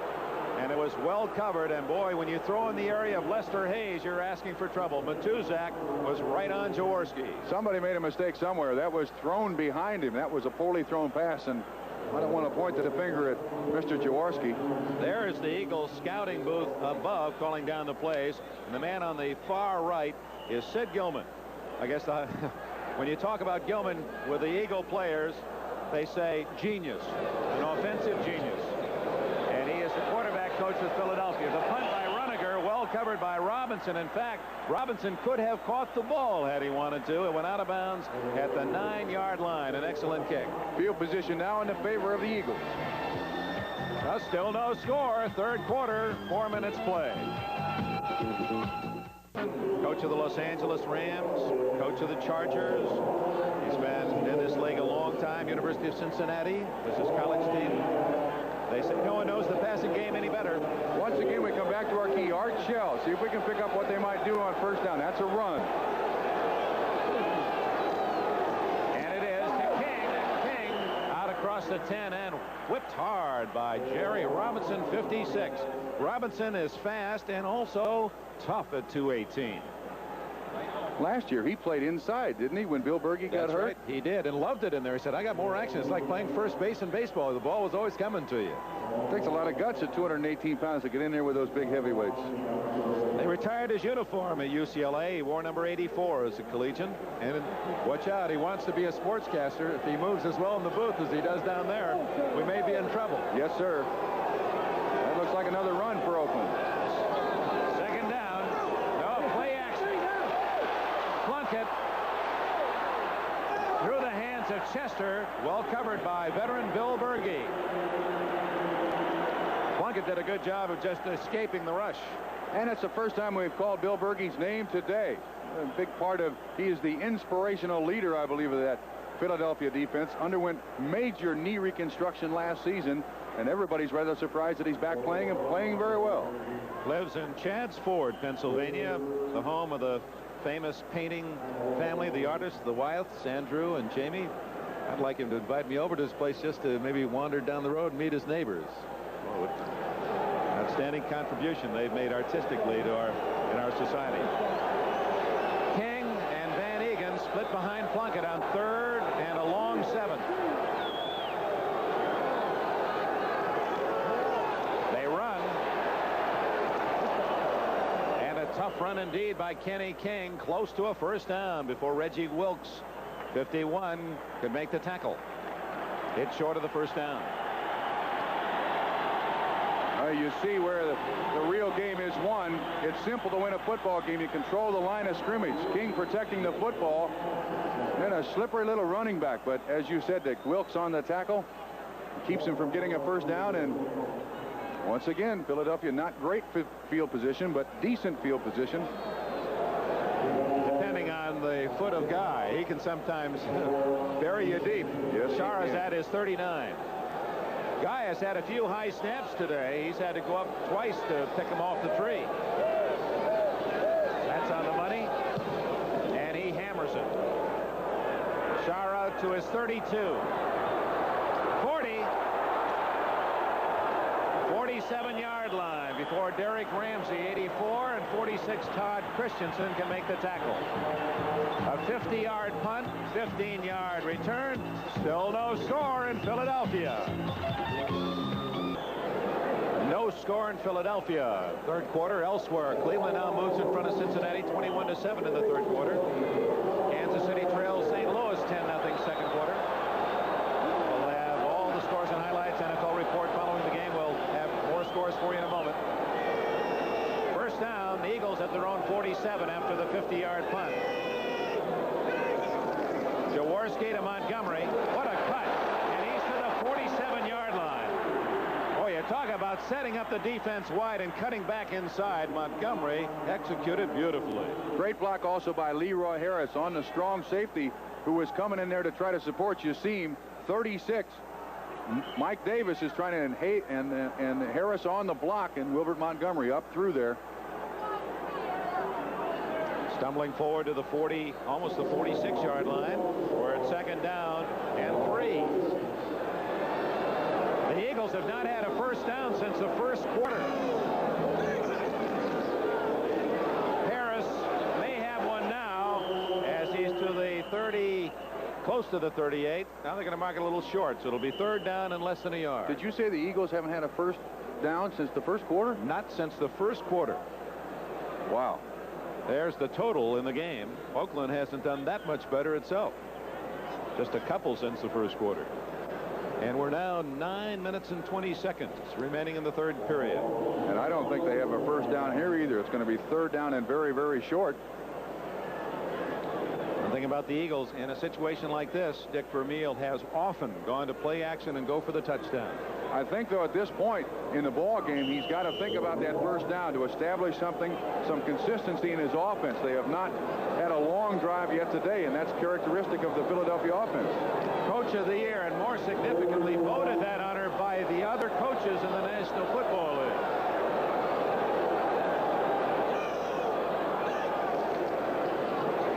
Leroy Harris on second effort. First down at the 40. Great job.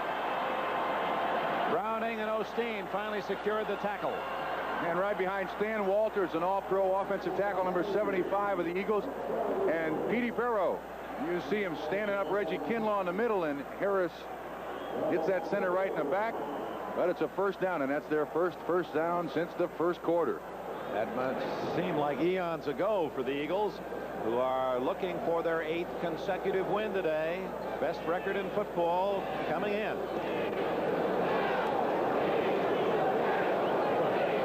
Jaworski, less than a third of his passes have been complete.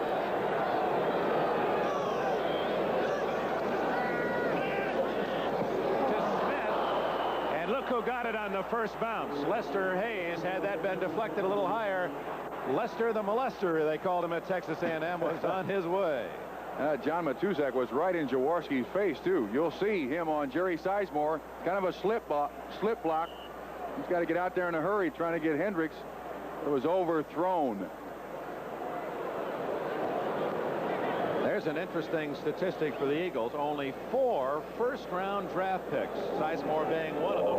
Most teams have 2 or 3 times that many. So Dick Vermeil has built a winning ball club here without the benefit of a draft until just the last year or 2. By contrast, the Raiders have 10 first-round picks. 2nd and 10.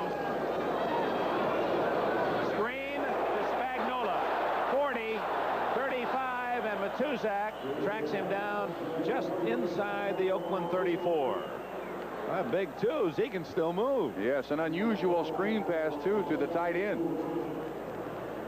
There's the Raider lineup. There's 20 of their 45 players picked in the first 2 rounds. So you just figure to get your quality that way. I mean, that's the story of almost every franchise. The Eagles have done it with a lot of other things. And Vermeil comes up, well, I won't have a player, I don't care what round, unless he has character and dedication. You're on the train otherwise. To add something to that, the Eagles had a first-round draft choice in 1973. They had 2, and they didn't have another first-round draft choice until 1979, Jerry Robinson.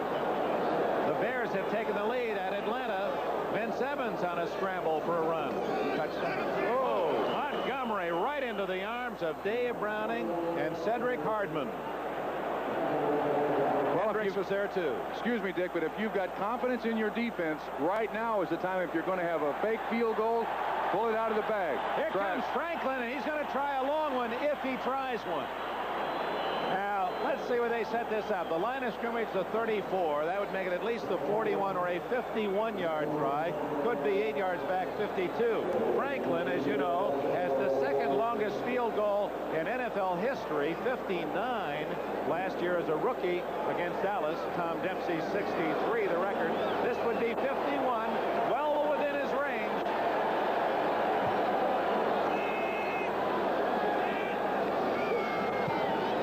High enough, long enough, good! Oh.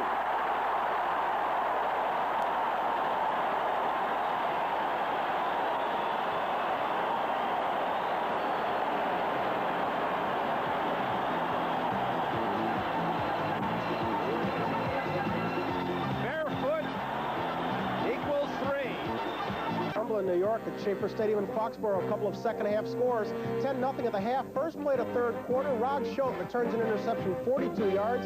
Give the Patriots a 17-0 lead. Due to a shoulder problem, been an in-and-out day for Burt Jones. One of the out times, Greg Lantry comes in. Touchdown pass to Joe Washington. It's 17-7 in the 3rd. Back to the vet and Dick Enberg. Thank you, Brian. We've had our first score here. Tony Franklin hammering a 51-yard field goal, and he got it by plenty. He kicks it off to Arthur Whittington and Ira Matthews. 3-0 Eagles. 7 minutes left, 3rd quarter. Short. Matthews at the 13, 25, and he's to the 28-yard line. Let's go back to the field goal and watch Franklin's reaction after he hit that 51-yarder. Dick, prior to the football game, when he was out warming up, he was 5 of 8 from 55 yards in practice. And along with being an excellent kicker, he's got to have the coldest foot in the NFL from November on. There's no doubt about that. No wonder he's single. Oh. He is a character, as most kickers are. Now you see he'll put on that thermal boot to keep that leg warm. He says he doesn't feel cold even in the ice. Look at that. He's got it back in the heater. Looks like a picnic basket. Meanwhile, the Raiders trying to establish a ground game so that they can take the heat off Plunkett in the passing attack. And it's Kenny King out to about the 32, and it'll be 2nd down and 6. But a very unimaginative offense on the Oakland Raiders' part. I wonder if they really have a genuine fear of this defense. They don't want to turn the ball over. I know that. But still, you've got gifted receivers in Chandler, a good pattern runner, Cliff Branch, an awful good receiver, and yet they run the ball like that. Well, Plunkett is only 6 for 20, and Jaworski 7 for 21. Neither man hitting. Plunkett gets some help, and Branch drops the ball at the 40-yard line. It was drilled, but Branch will normally catch that one. Bob Chandler, they had a blanket on him on the other side. And he did try to come back for the football, but he slipped once again. Here you'll see Chandler trying to get down the field. That's the one bump that's allowed, Roynell Young. Now watch Chandler turn around and try to come back to the football, and you see he slips. And therefore the pass in front to Cliff Branch. Dick, I will notice also that Archell appears to be up on the line of scrimmage now when they're throwing the football. Archie from the first half is not here the second half, and the Eagles have not had a sack yet. I'm sure that a long-distance phone call may have been made to Al Davis. Pass. He's back this time, and it is a pass. Swing incomplete to Whittington. Had no chance to catch it. And the Eagle defense is held.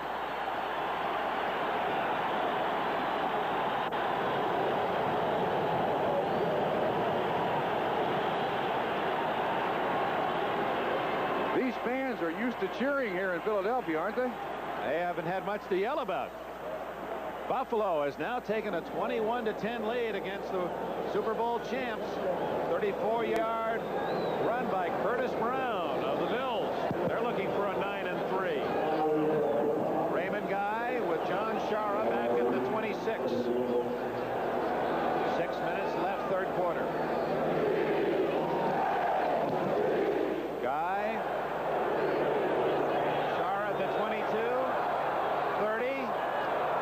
35, and a flag is down. Eric Jensen made the tackle, and we did have a clip back at about the 25-yard line. Appeared to be Ray Phillips that just gave the push from behind. There it is, 45-yard kick, 12-yard return nullified by the clipping ball. It'll pin the Eagles deep. And all of a sudden they are right back in that hole than they were the first half. Bad field position, and this is so terribly important in a game like this where you've got two teams that are very, very even. So Jim Tunney, the referee, spots it at the 14-yard line. Personal foul during the run back. Clipping, number 58. First down. Time is out. Excuse me, it was not Phillips. Well, they don't have a 58. I think it was Phillips. We'll keep you in doubt. Timeout, 5:54 left, third quarter. The news here on NBC, you did get Tug McGraw, right? The skipper of the Dodgers, he's going to next season through football eyes here in Philadelphia. Norristown is home base, here to visit his family and enjoy this game today in person. 3-0 Eagles from their own 14. Jaworski, 7 for 21, hands it off to Montgomery. And he breaks out to the 22-yard line. And a gain of nearly 9. Next Saturday on NBC Sports World, 4 o'clock Eastern Time, some of America's finest gymnasts. Some of the ladies, Tracy Talavera, Marcia Frederick, Julianne McNamara, compete in the United States versus China gymnastics competition. And some of our nation's strongest men gather, U.S. powerlifting championships, plus final round action, Legends of Bowling. Big show next Saturday right here on NBC Sports World.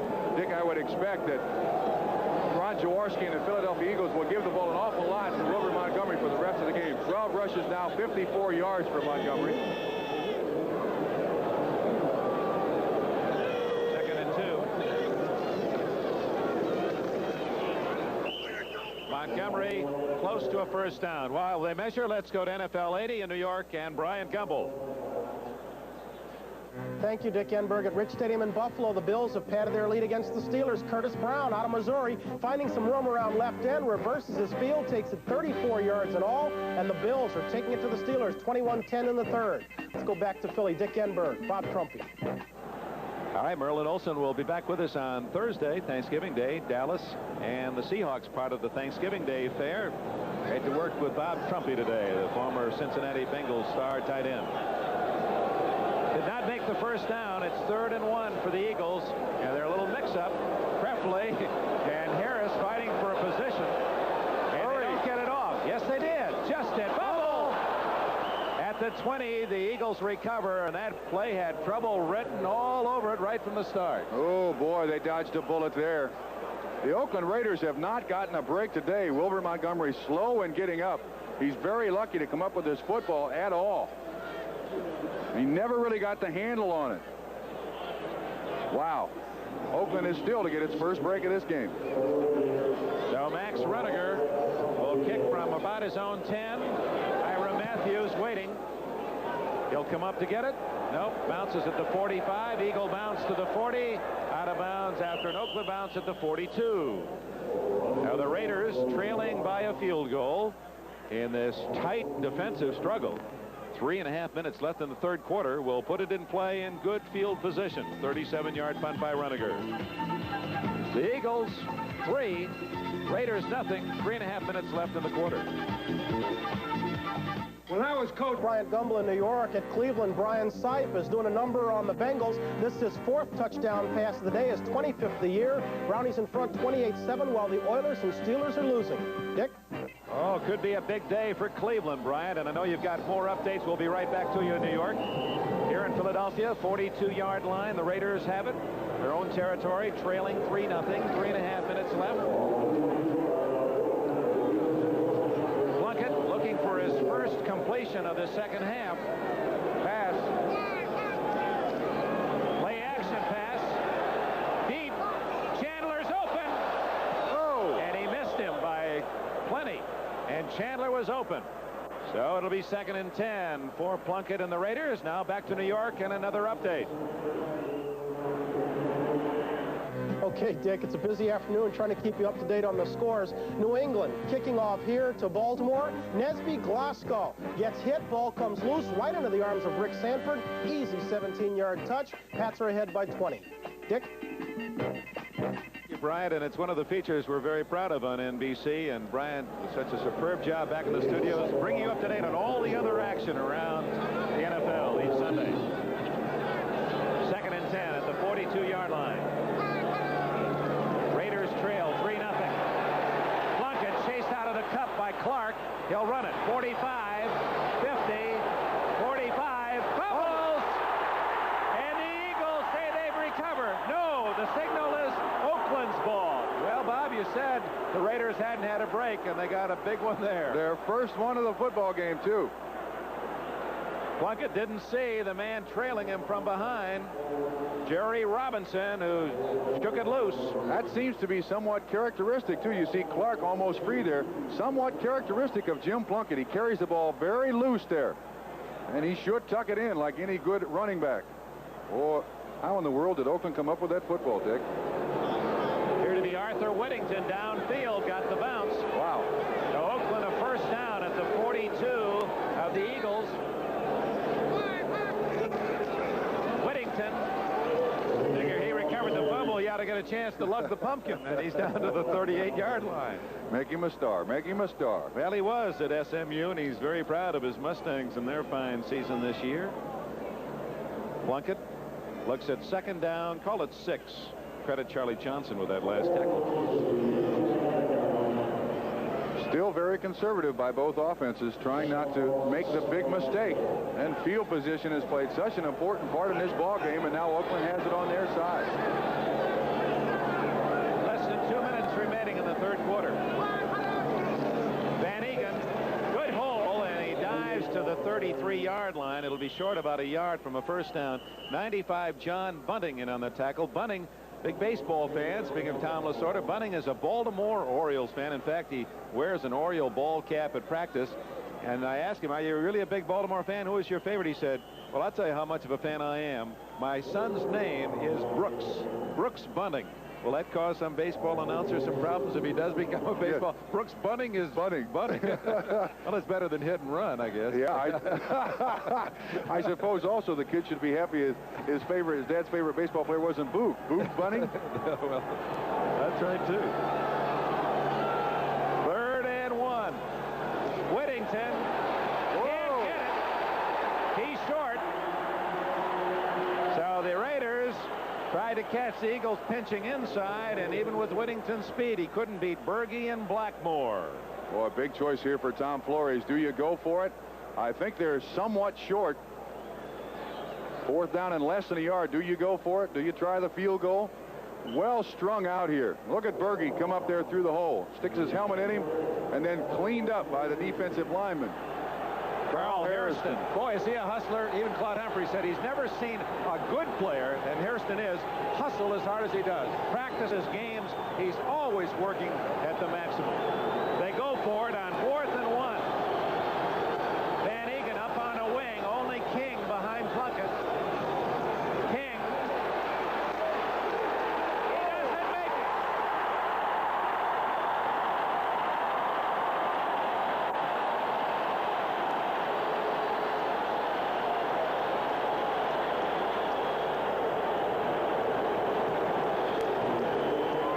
And on a day when the crowd has been relatively quiet, they have a chance to explode for the defense. You know, the Philadelphia Eagles defense against the run, too, is the second best there is in the NFL this year. Atlanta, #1. They're allowing just 93 yards average per game. A tremendous pursuit angle by all those defensive people from the Eagles. And as I said, the first team that scores may win. It holds true so far. And the Eagles have been the toughest team in the entire NFL to score against by far. And they're showing you why today. Seconds remaining, 3rd quarter. Jaworski, play action, complete. Trefley, 1st down, Oakland 47. 17 yards. Matt Millen made the tackle. And that'll be the last play of the 3rd quarter. And I think that's only the second time that Jaworski has used his tight end. Them 84s can catch the football. Or is it those 84s? I hope it's those. All right. That's the end of the 3rd quarter in Philadelphia. The Eagles 3, Raiders nothing. Back after these messages from your local station.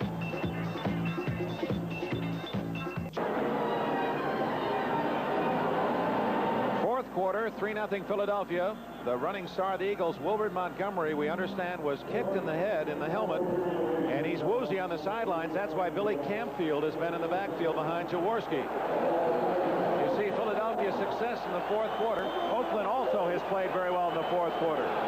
Eagles lead 3-0. 1st down. Campfield is the tailback with Harris at fullback.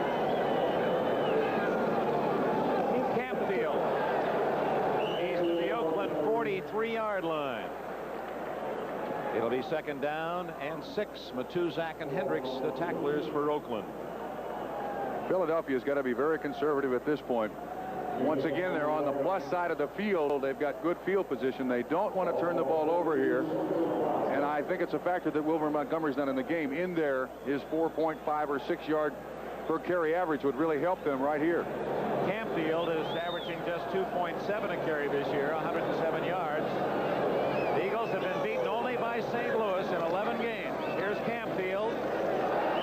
He's close to the 1st down inside the 40. Appears to be shy by a yard and bring up 3rd down and 1. Reggie Kinlaw on the submarine tackle with Ted Hendricks there too. Well, you can imagine the fans of the Cowboys watching and cheering for Oakland, and those out on the West Coast in San Diego rooting hard for Vermeil's Eagles.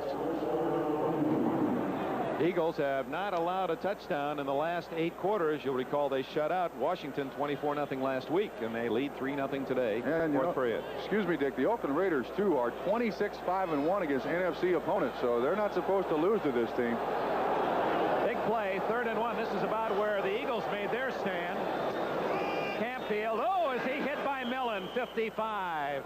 The rookie from Penn State applauds himself, and well he should, as he blasted his way through, and his 260 pounds dumped Campfield for a loss at the 40. A converted defensive lineman is Matt Millen. He was the other defensive tackle along with Bruce Clark for Joe Paterno. Clark now in Canada. Millen making the adjustment to inside linebacker. Curtis Dickey has just scored on a 28-yard run for Baltimore to cut New England's lead at 27-14. Ira Matthews at the 10. Runniger, an apparent punt, will kick from about midfield.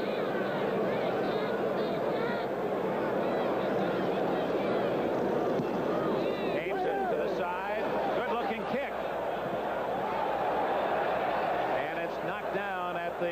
13-yard line by John Spagnuolo.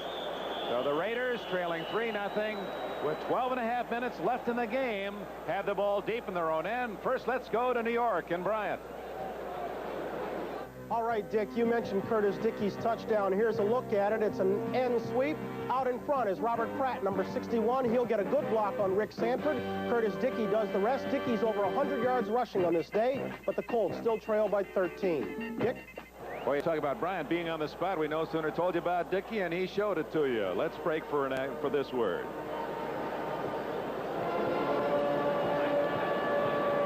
Dick, 7 games ago, the quarterback was Dan Pastorini. Broke a bone in the lower leg, and Jim Plunkett has replaced him. Pastorini, there was a story, a wire service story, that he was going to be in uniform today. Totally false. Pastorini was a bit angered by it all. He might be able to play with 2 games left in the year. Plunkett goes deep for Chandler. No, it's Whittington. Branch, and he's going to go all the way for a touchdown.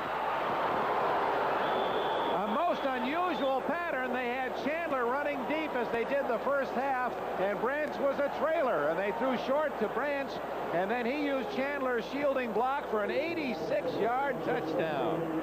obviously a motion formation and a total breakdown in the defense of the Philadelphia Eagles.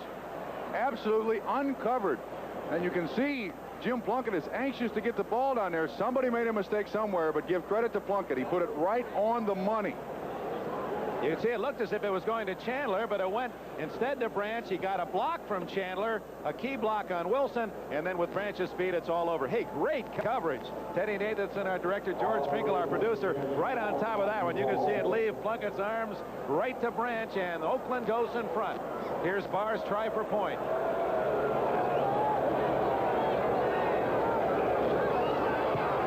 It's good. So after struggling throughout this game, both teams unable to move, Oakland strikes on an 86-yard play from Plunkett to Branch. Plunkett's first touchdown pass in 3 games, and back in front, the Raiders 7-3. This Thursday, 3:30 Eastern Time. We hope you'll celebrate Thanksgiving with us. NFL 80 will begin it with Brian Gumble giving you the inside look at the day's game. That'll feature the Cowboys against the Seattle Seahawks. You'll also see a feature on Seattle kicker Efren Herrera, the heritage of Thanksgiving games of the past, and also a look at the Dallas Cowboys cheerleaders. That's all this Thursday, Thanksgiving Day, NFL 80. We hope you'll be with us. The 86 yards is not the longest pass play in Raider history. That was a George Blanda to Warren Wells pass. Some of you old-timers will remember in 1968, 94 yards. Tom Flores threw one to Dobie Craig of 93 back, well, just after the War of 1812. I'm going to tell him you said that, Dick. No, please don't. So Flores has a smile on his face for the first time today as Barr kicks it off very high. It's Campfield at the 4.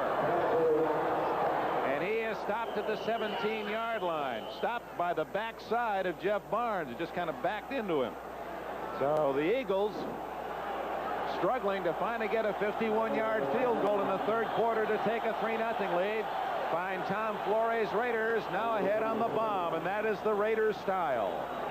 And it's tough being out there on the offensive huddle when it's 1st and 84 to get back on top in this football game. One mistake, that's been the real difference in the football game. The big break. Oakland didn't get it through the first 3 quarters, waited 3.5 quarters to get it, and they took advantage of it. Branch has 2 catches, average 51, 102 yards for Branch. Not bad. 12 minutes left, plenty of time. Jaworski throwing from Carmichael, incomplete at the 40-yard line. Burgess Owens and Dwayne Osteen on the coverage.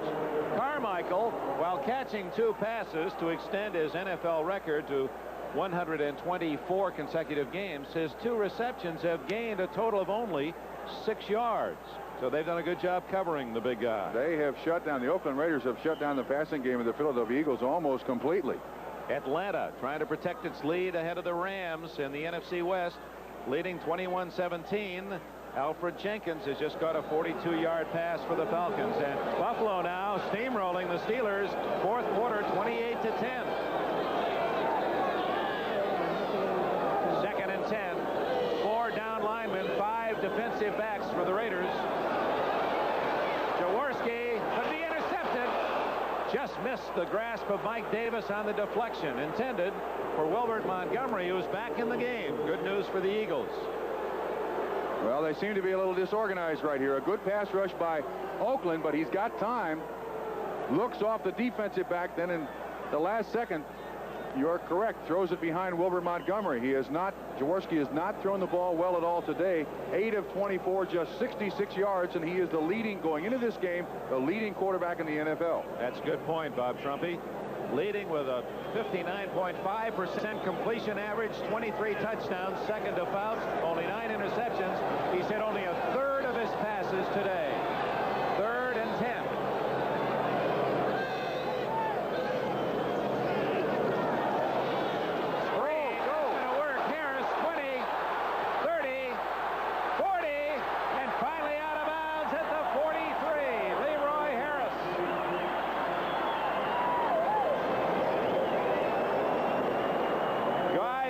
Through a key block in the screen. Number 50, the center of the Eagles, a 26-yard play. And I think you can notice that Leroy Harris was dragging his leg. He has had trouble with his hamstring all season long. And finally, the Eagles find a way to dent that Oakland Raider defense with a little screen out to the flat. Well set up by Jaworski, too. 11:54 left in the fourth quarter. 7-3. Philadelphia trails Oakland. First down at their 43. Jaworski back to the air. Down the middle. Complete. First down at the Oakland 45. Keith Krefli. Great pattern run by Krefli. 12 yards on the reception. He's to the right of your screen, and he goes up to Matt Millen and bounces off of him, and Jaworski rifles it in there. Excellent catch by Krefli. You see Stan Walters on Browning and the new pass blocking rule, the ability to use the hand. Jaworski has a very, very strong arm, and he rifled that one in there, Dick. That was not by the hair of my chin block by Walters. Jaworski first down at the Raider 45. Here's Montgomery. Right into the arms of Reggie Kinlaw and Matt Millen. Update at New England. 10-yard pass to Carlos Pennywell, and New England has now outscored Baltimore 33-14. Patriots looking for their 8th win against only 4 losses. A defeat to Baltimore would make them 6-6 and just about goodbye in 1980 for the Colts hopes. Dick, that Patriot team, that's somewhat of a schizophrenic football team. Well, when they're hot, they're unbelievable. When they're bad, they're awful. 2nd and 7. Mistake. The Eagles, 88, John Spagnola. Said he learned that play when he studied under Howard Cosell at Yale. He took one of his classes from Howard. He learned that, jumping off sides? No, I'm only teasing. I wish I hadn't said that, matter of fact. Oh, Spagnola did indeed, though. He said journalism. 12 start, number 88 offense, still 2nd down. John, New England Patriot draftee in the 9th round, and has come here and made a solid contribution to the Eagles last year. He's a big kid, too, 6'4", 240. And Dick Vermeil drives this football team to try to avoid mistakes like that. They're on the field an awful lot of time during the week, and that's what he's trying to avoid, a mistake like Spagnola just made. 2nd and 13. Montgomery on a wing. Jaworski looking for him, finds him at the 40. He gets to the 35 and close to a first down. Randy McClanahan made the tackle. They cleared out with Smith, and then curling underneath was Montgomery. 12 yards on the reception, and a good play by Philadelphia in between Lester Hayes on the outside and Ted Hendricks on the inside. Just enough for a first down. Or no, excuse me, just short of a first down. 3rd and 1 under the 10-minute mark in Philadelphia. 2 first-place teams. 2 teams with sparkling winning games. 6 in a row for the Raiders. 7 straight wins for Philadelphia. And they've is Harris. First down. And he's all the way to the 26-yard line. Burgess Owens and Osteen saved the touchdown. Great block by Wilbert Montgomery out in front. Took on the linebacker. And Harris, even with that bad leg, he able to get up there. Look at the guys up front. You got Perot at left guard, Walters at left tackle, and you can just see the back end of Wilbert Montgomery on 35. Osteen, was not the linebacker. First down. Is this not the longest time that Philadelphia's had the football today, Dick? This has been their best drive since the touchdown that startled this crowd. 84 yards, 86 yards, Plunkett to Branch. This is their 8th play on this drive. Jaworski going deep. Incomplete. Dwayne Osteen knocked it away from Carmichael. Osteen, 35, in his first start as a Raider, playing the corner for Monty Jackson. And done an excellent job. He's been tested several times today. And you have Carmichael at 6'8" against Osteen, who is 6'1". And he does a great job to avoid the touchdown reception. Meanwhile, at Shea Stadium, the Houston Oilers have finally scored. Mike Barber on a touchdown pass of 6 yards. 13 minutes left in that game. The Jets with a handle on a big upset. 21-7 lead. Second and 10, Eagles. Oakland in front, 7-3. 8:50 left in this game. Hardman is back in, and so is Willie Jones. Here they come. Over the middle, complete. Oh, Spagnola. Here comes Mike Davis for Oakland. 20, 30, out of bounds, right in front of the Eagle bench, as Spagnola hit hard, and the ball popped free, and the Raiders have the turnover. And the first half, the Oakland Raiders could not get a break. That was a little delay pattern by Spagnola over the middle. When he turned around and headed upfield, the defensive back was standing right in his face. I think you'll see 88 delay, yes, out of the backfield. We're at the line of scrimmage. Now watch this hit by Rod Martin, and the ball picked up, and Oakland has dodged a bullet. Davis acting as though he wanted to give it right back the way he carried the ball. Well, you can appreciate as a tight end, you catch that ball and you turn upfield and whack. They're waiting for you. Turnovers have evened out at 2 apiece. 7-3. Ron Jaworski's Eagles are down, and Oakland has the ball. And it's 31. Both wide receivers to the right.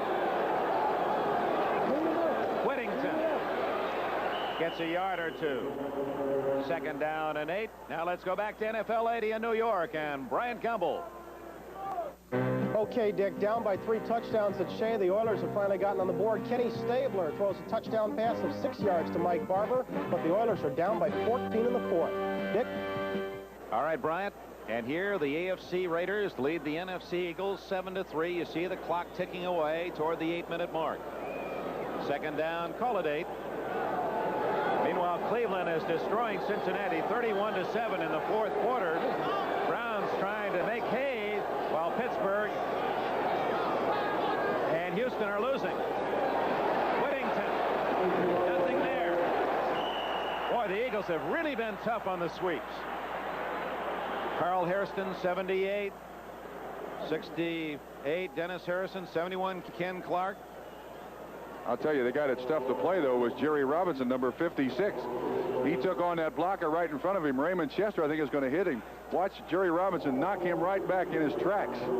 And that takes out Mark Van Eegen, and they're all there to make the tackle. Randy Logan, 41, there as well. The ex-Michigan Wolverine, a happy man knowing that his alma mater is going to Pasadena. Well, that would be a great defensive backfield. When Logan was at Michigan, Tom Darden played in the same defensive backfield. The record has been in the favor of the AFC, as you saw this season as last. Deflected, incomplete by Dennis Bigfoot Harrison.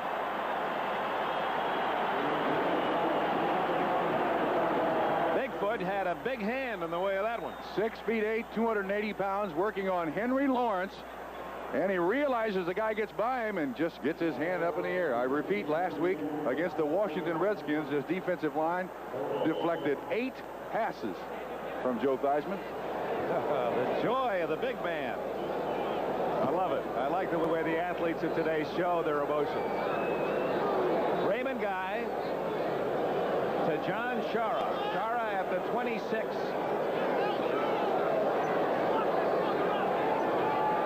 10 men up on the line of scrimmage for the Eagles. But they have a return on. Very high. Shara doesn't call for the fair catch. Oh, does he pay the price? 56. Jeff Barnes downfield to eat up Shara. Two former opponents on the West Coast. Barnes at Cal and Shara at UCLA.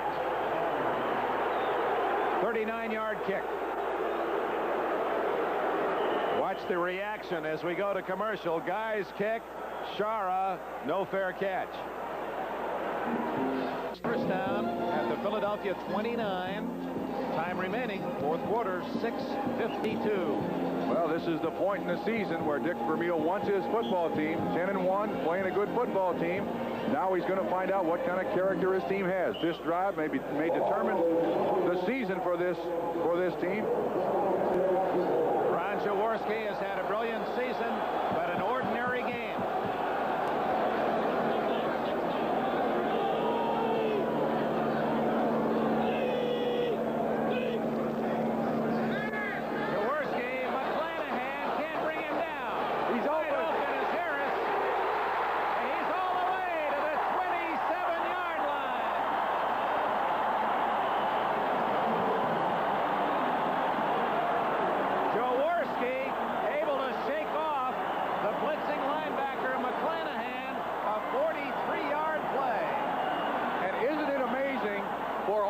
Two plays in this football game, Dick, we've seen superb defense.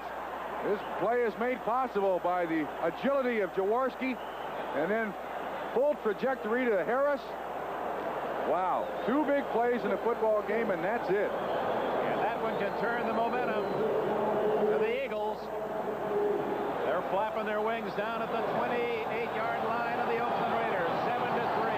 Oakland's lead now in jeopardy as Carmichael goes right. And Smith is split left. Montgomery. All the way to the 19-yard line. A 10-yard blast by Wilbert Montgomery. Safety man Mike Davis made the tackle. Isn't it strange how momentum changes so quickly, Dick? Just a great play by Jaworski, and all of a sudden, the other 10 players on the football team rise to the occasion. Great blocking up front. Montgomery carrying the ball with good protection around it. They spotted at the 19, a 9-yard gain. 2nd and 1. Jaworski usually goes to play action, 2nd and short.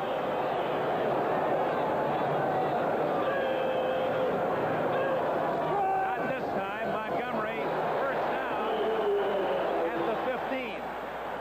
John Matuzak, Reggie Kinlaw in the center of the defense for the Raiders. They'll spot it at the 16. First down for Philadelphia. The Eagles trying to follow that pattern of outscoring their opponents in the fourth quarter. Dick, the Eagles bring in a second tight end. I think they're going to try to run it right down Oakland's throat here for the final 16 yards and a score. Protect the football. If you're a leader, the quarterback, you just say, gentlemen, this is where you blow your neck. Right here, we got it on the line. 7-3. Oakland leading Philadelphia. 5:20 left in the fourth quarter.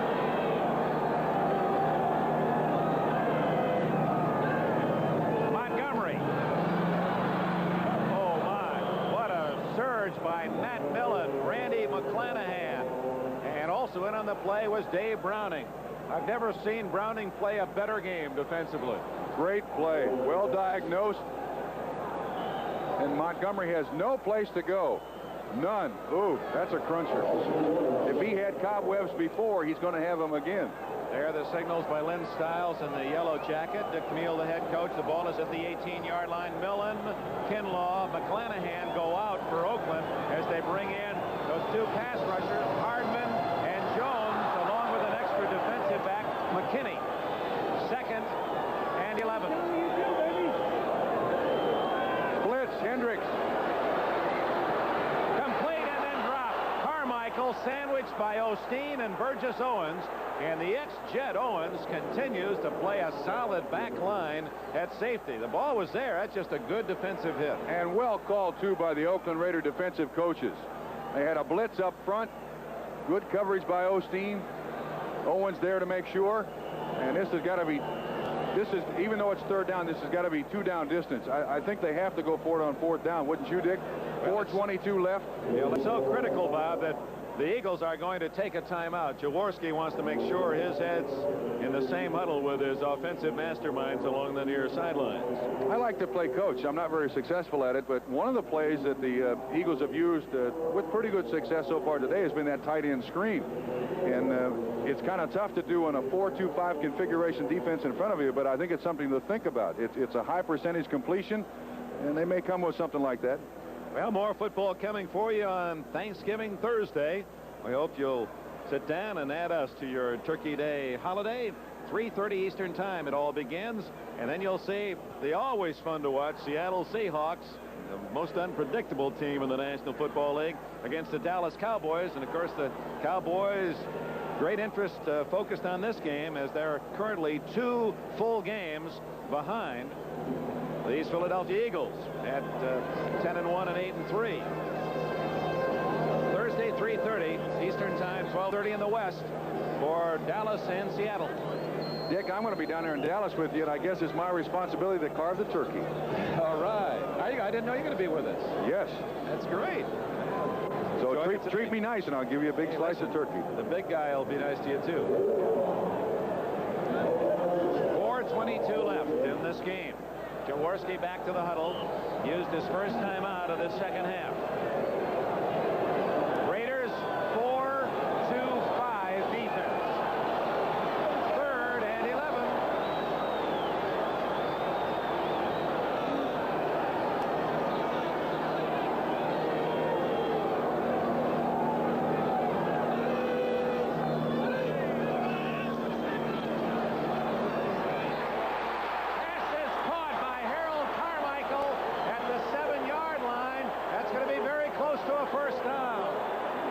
Those of you who have been watching Buffalo and Pittsburgh, we're in the final minutes at Veterans Stadium in Philadelphia. Ron Jaworski, this is his 3rd down 11 pass to the big tall end Harold Carmichael.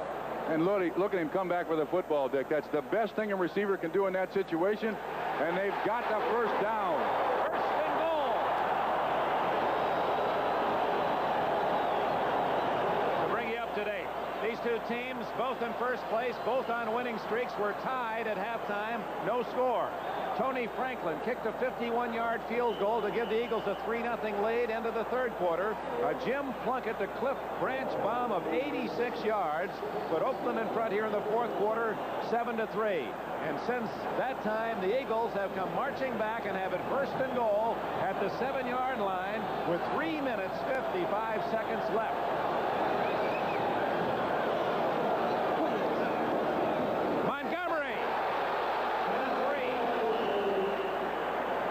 Closing the door, Rod Martin, 53 of the Oakland Raiders.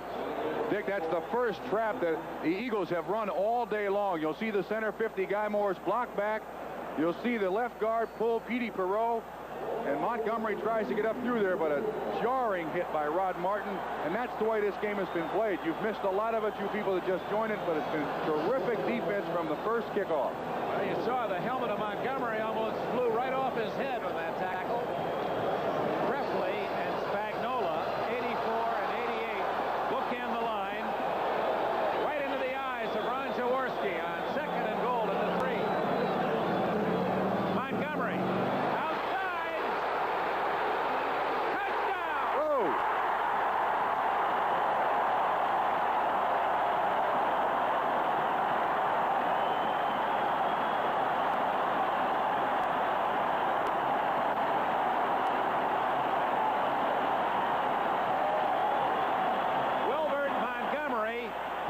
Several series in this second half after being kicked in the helmet, comes back to give the Eagles the lead. And Dickey takes a tremendous chance here going outside, but you can see he just outruns Owens. Millen makes a dive for him, but that's been their longest possession of the game, and it results in what might be the winning touchdown. Robert Montgomery and the Philadelphia Eagles. Montgomery's 5th touchdown of the year has given the Eagles the lead. Franklin's try for point is good.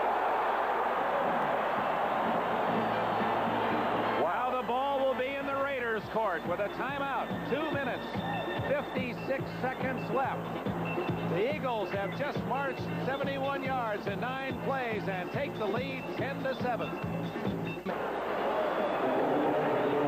For those of you who joined us watching the Pittsburgh-Buffalo game, we understand Buffalo is running out the clock in the 4th quarter. The Bills apparently the winners, 28-13. Meanwhile, you've just seen the go-ahead touchdown by the Eagles, and now Tony Franklin, with less than 3 minutes left, kicks it off to Arthur Whittington. 20, 25, 30. He's all the way to the 39-yard line. Whittington, who returned 90 yards for a touchdown against the Bengals and came very close to sprinting free on that effort. He was stopped by Al Chesley, 59. So plenty of time for the Raiders, as Jim Plunkett will try to get them at least into field goal range. All the scores and highlights coming up on NFL Report. Boy, Dick, this is a great football game. We've seen defense at its best today on both sides of the line of scrimmage. It's come down to 2 plays. A 46-yard pass to Leroy Harris by Philadelphia and an 86-yard touchdown by Cliff Branch. Plunkett will throw on first down. Robinson gets him. No pass. That's a sack. They blew it dead. Robinson had Plunkett in his grasp. The 7th sack for the Eagles today. And we gave credit to the Oakland Raider defensive coaches earlier. Let's now give credit to the Eagles defensive coaches. I believe that's the first linebacker blitz we have seen today by the Eagles, and it gets to Plunkett. Boy, Robinson overpowering the blocker to get to Plunkett. He just would not be denied. He's played another outstanding game. Clock is running. 2:34 left. Should the Raiders get in field goal range, the pressure will be on that man, number 10, Chris Barr. Second and about 19.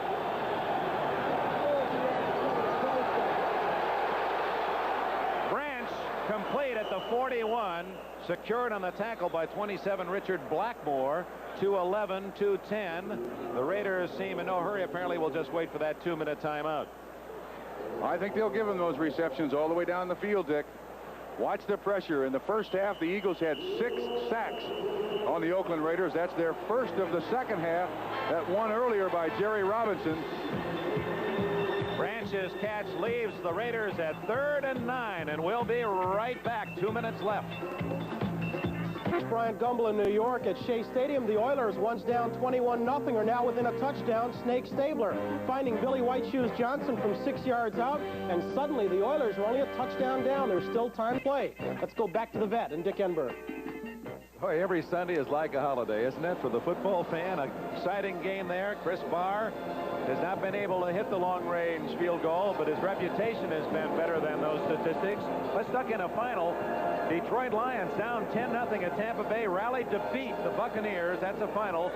Detroit 24, Tampa Bay 10. A big win for Detroit. They're now 7-5 in that Central Division. The loss all but eliminates the Buccaneers.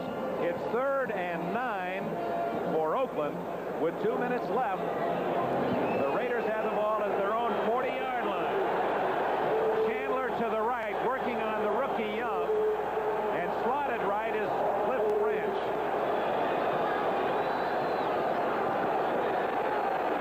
Plunkett to Branch, out of bounds, and a first down at the 48-yard line of Philadelphia. Richard Blackmore made the tackle, and they went after Young again. You cannot count this Oakland Raider team out. They have a great deal of experience out there on that football team, with Bob Chandler at one receiver, Plunkett at the quarterback, with Cliff Branch at the other receiver, and a good offensive line. This is going to come right down to the wire, Dick. Bob, you're right. With Chester in there, too. Between Branch and Chester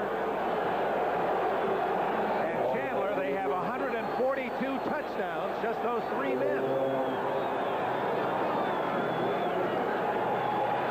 Good pressure. Humphrey again. Old veterans don't die. They just return in a new uniform and go right back to sacking the quarterback.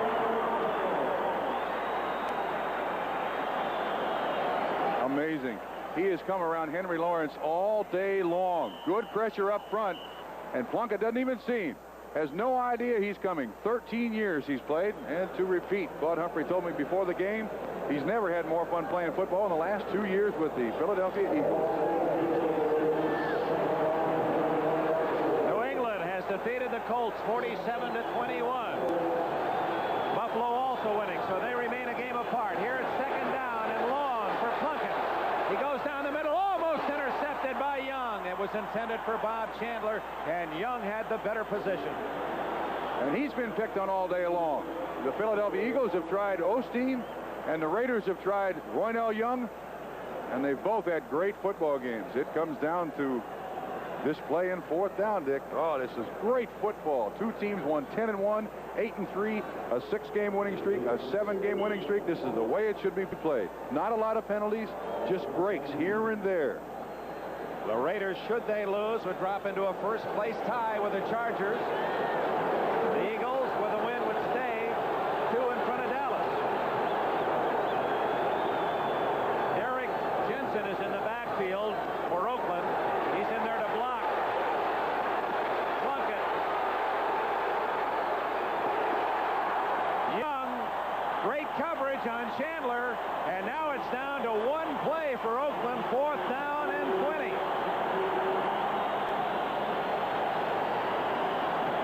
Both of these teams have been prepared beautifully, absolutely beautifully. It comes down to 1 minute and 12 seconds, 3 points difference. And Jim Plunkett, who has been magical since he took over 6 games ago for the Oakland Raiders, is going to have one last shot at it. It is fourth down and what, about 19 yards to go? No, it's more than that. It's closer to 21 than 19. Let's pause briefly for station identification. This is the NBC Television Network. This is Channel 4, KRON-TV, San Francisco. On fourth down and 21. Plunkett to Branch, incomplete.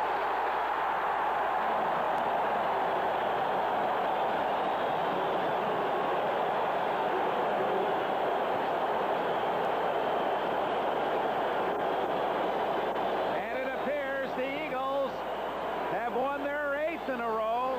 This is their best start since back in the late 1940s in the Steve Van Buren era when they won the NFL championship.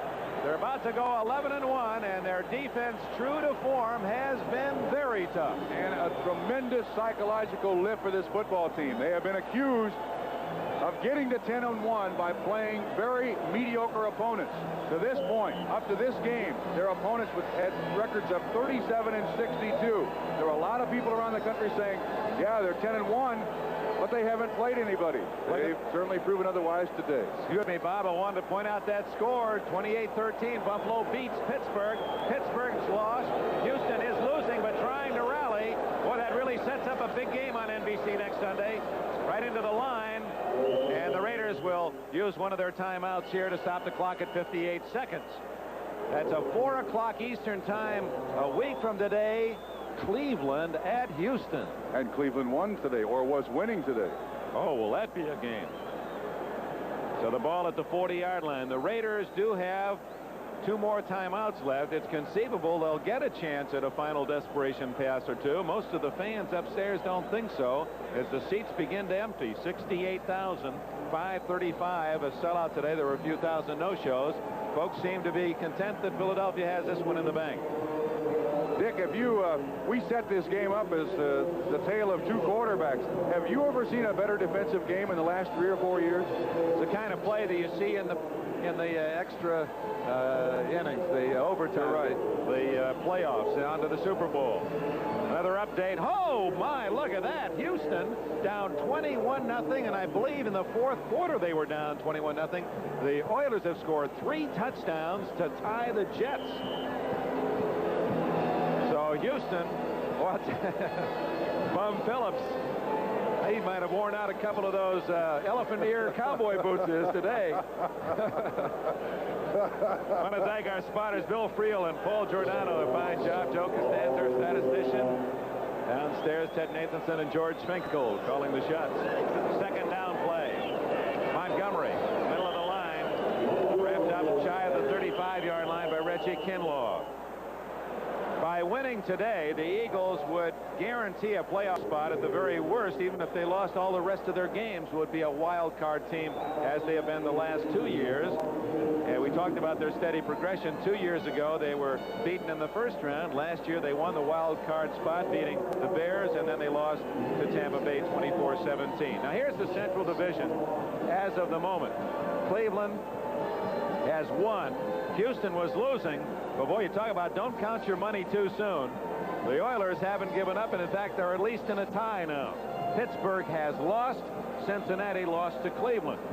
The Steeler defeat would only hurt seriously should Houston win, because they'd still be in. But if Houston wins, then the Steelers really are in deep trouble. Yeah, I was going to say, Dick, does it not mean that if the Oilers win and Pittsburgh loses, that for the first time in a long time, we're not going to have the Steelers in the playoffs? I think that's true because of the winning records of the teams in the AFC West. Tough to get a wild card for the Steelers. Meanwhile, 3rd and 4, a first down would wrap it up for the Eagles. Raiders have only one timeout left.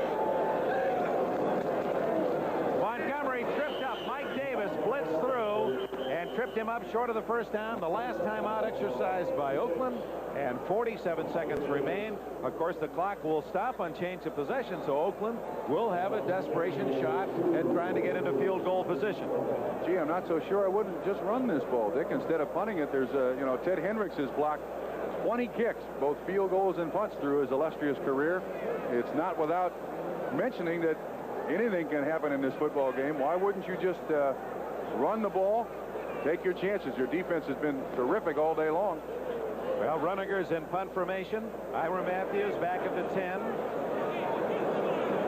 The Raiders, some confusion defensively. Finally, Willie Jones goes off the field. We'll see if they go after the kick. Looks like they're getting all their big guns in there. Reggie Kinlaw, Hendricks is in there. They're definitely going after him. This is his 9th kick of the day. 10-7, Philadelphia leading. 47 seconds remaining. Hendricks lining up on the right side. They overload the defensive right side.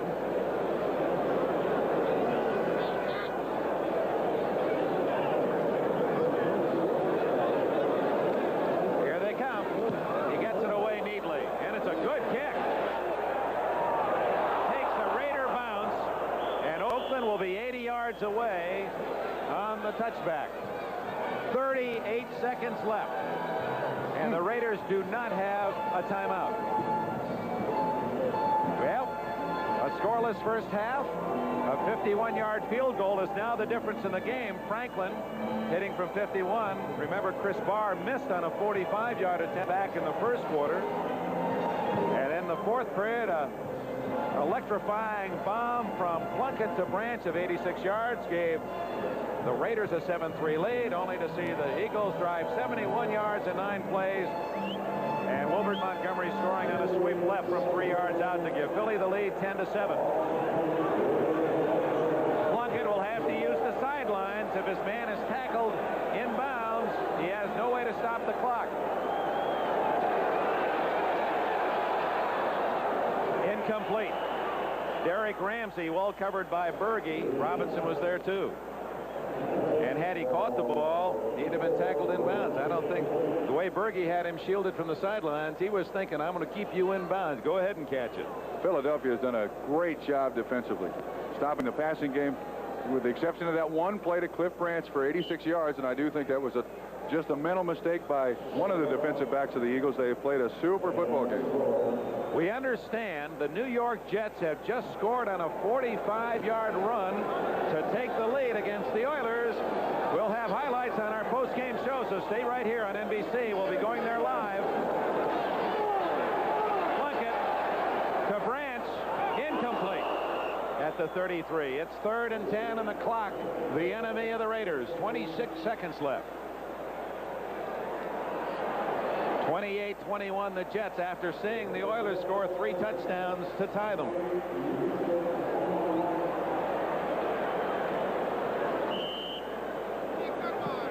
(10-7) Philadelphia. 26 seconds left.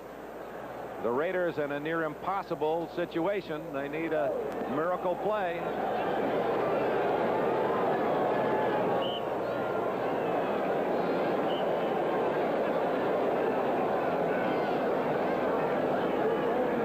Plunkett, boy, that's a testimony to the tough pass defense of the Eagles. Raiders play a Monday night game next week at home against Denver. Plunkett, complete to Jensen, and he gets as much as he can before stepping out of bounds at the 38 with a first down. Not a bad call. Not a bad call. You mentioned who they play next week. They play last Monday night, Sunday in travel, then go back home and play on Monday night. That is a tough schedule for the Oakland Raiders. And if they lose today, they make it tougher on themselves, because Denver then figures they still have a chance in this race. There's the rest of the Raiders' schedule, and they have some tough spots, some chuck holes to hit too before the season is over. And they play the Denver Broncos twice before this season is out. 18 seconds, all that Plunkett has to work with. He would just like to get within field goal range. That would be to about the Philadelphia 40 or inside. Down the sidelines. Incomplete. Bradshaw was out of bounds anyway, so even had he come back in and caught it, that would have been only a penalty. So Plunkett now has only 11 seconds. This is really it. He has to make a big gainer on this play to get within field goal range and have time to get the field goal team out. Gee, I don't know what kind of play that is. That's when you want the coaches on the sideline, the guys with the headsets and the films and everything else, and all the game plans in front of you to call the play. I can't imagine what it would be unless throw it down the middle and hope for interference, and the clock stops. That's the only way they're going to get a field goal in here. To kick a 48-yard field goal, the line of scrimmage has to be about the 30 or 31. So it's a long way for Plunkett at his own 37. Here comes Humphrey. Up in the air. Incomplete. At the 13-yard line with 3 seconds left. They're hoping for a lucky bounce or an interference. They get neither, and now it's down to the final play. Where is R.C. Owens when you need him, Dick? That was designed, reflective of those days when Owens would catch that alley-ooper, 49ers. Well, it's been victory and defeat, a marvelous demonstration of defense on both sides. The Raiders and Eagles indicating their high-quality playoff aspirants, and the Eagles at home apparently have won it by 3. Worth repeating, too, that the Eagles are now 11-1 with only one 300-yard passing performance by Ron Jaworski and one 100-yard rushing performance by Wilbert Montgomery. They've won with defense. 4th down. Up for grabs, looking for a deflection. Almost got it, but Jerry Robinson picks it off for the Eagles, and Philadelphia has won.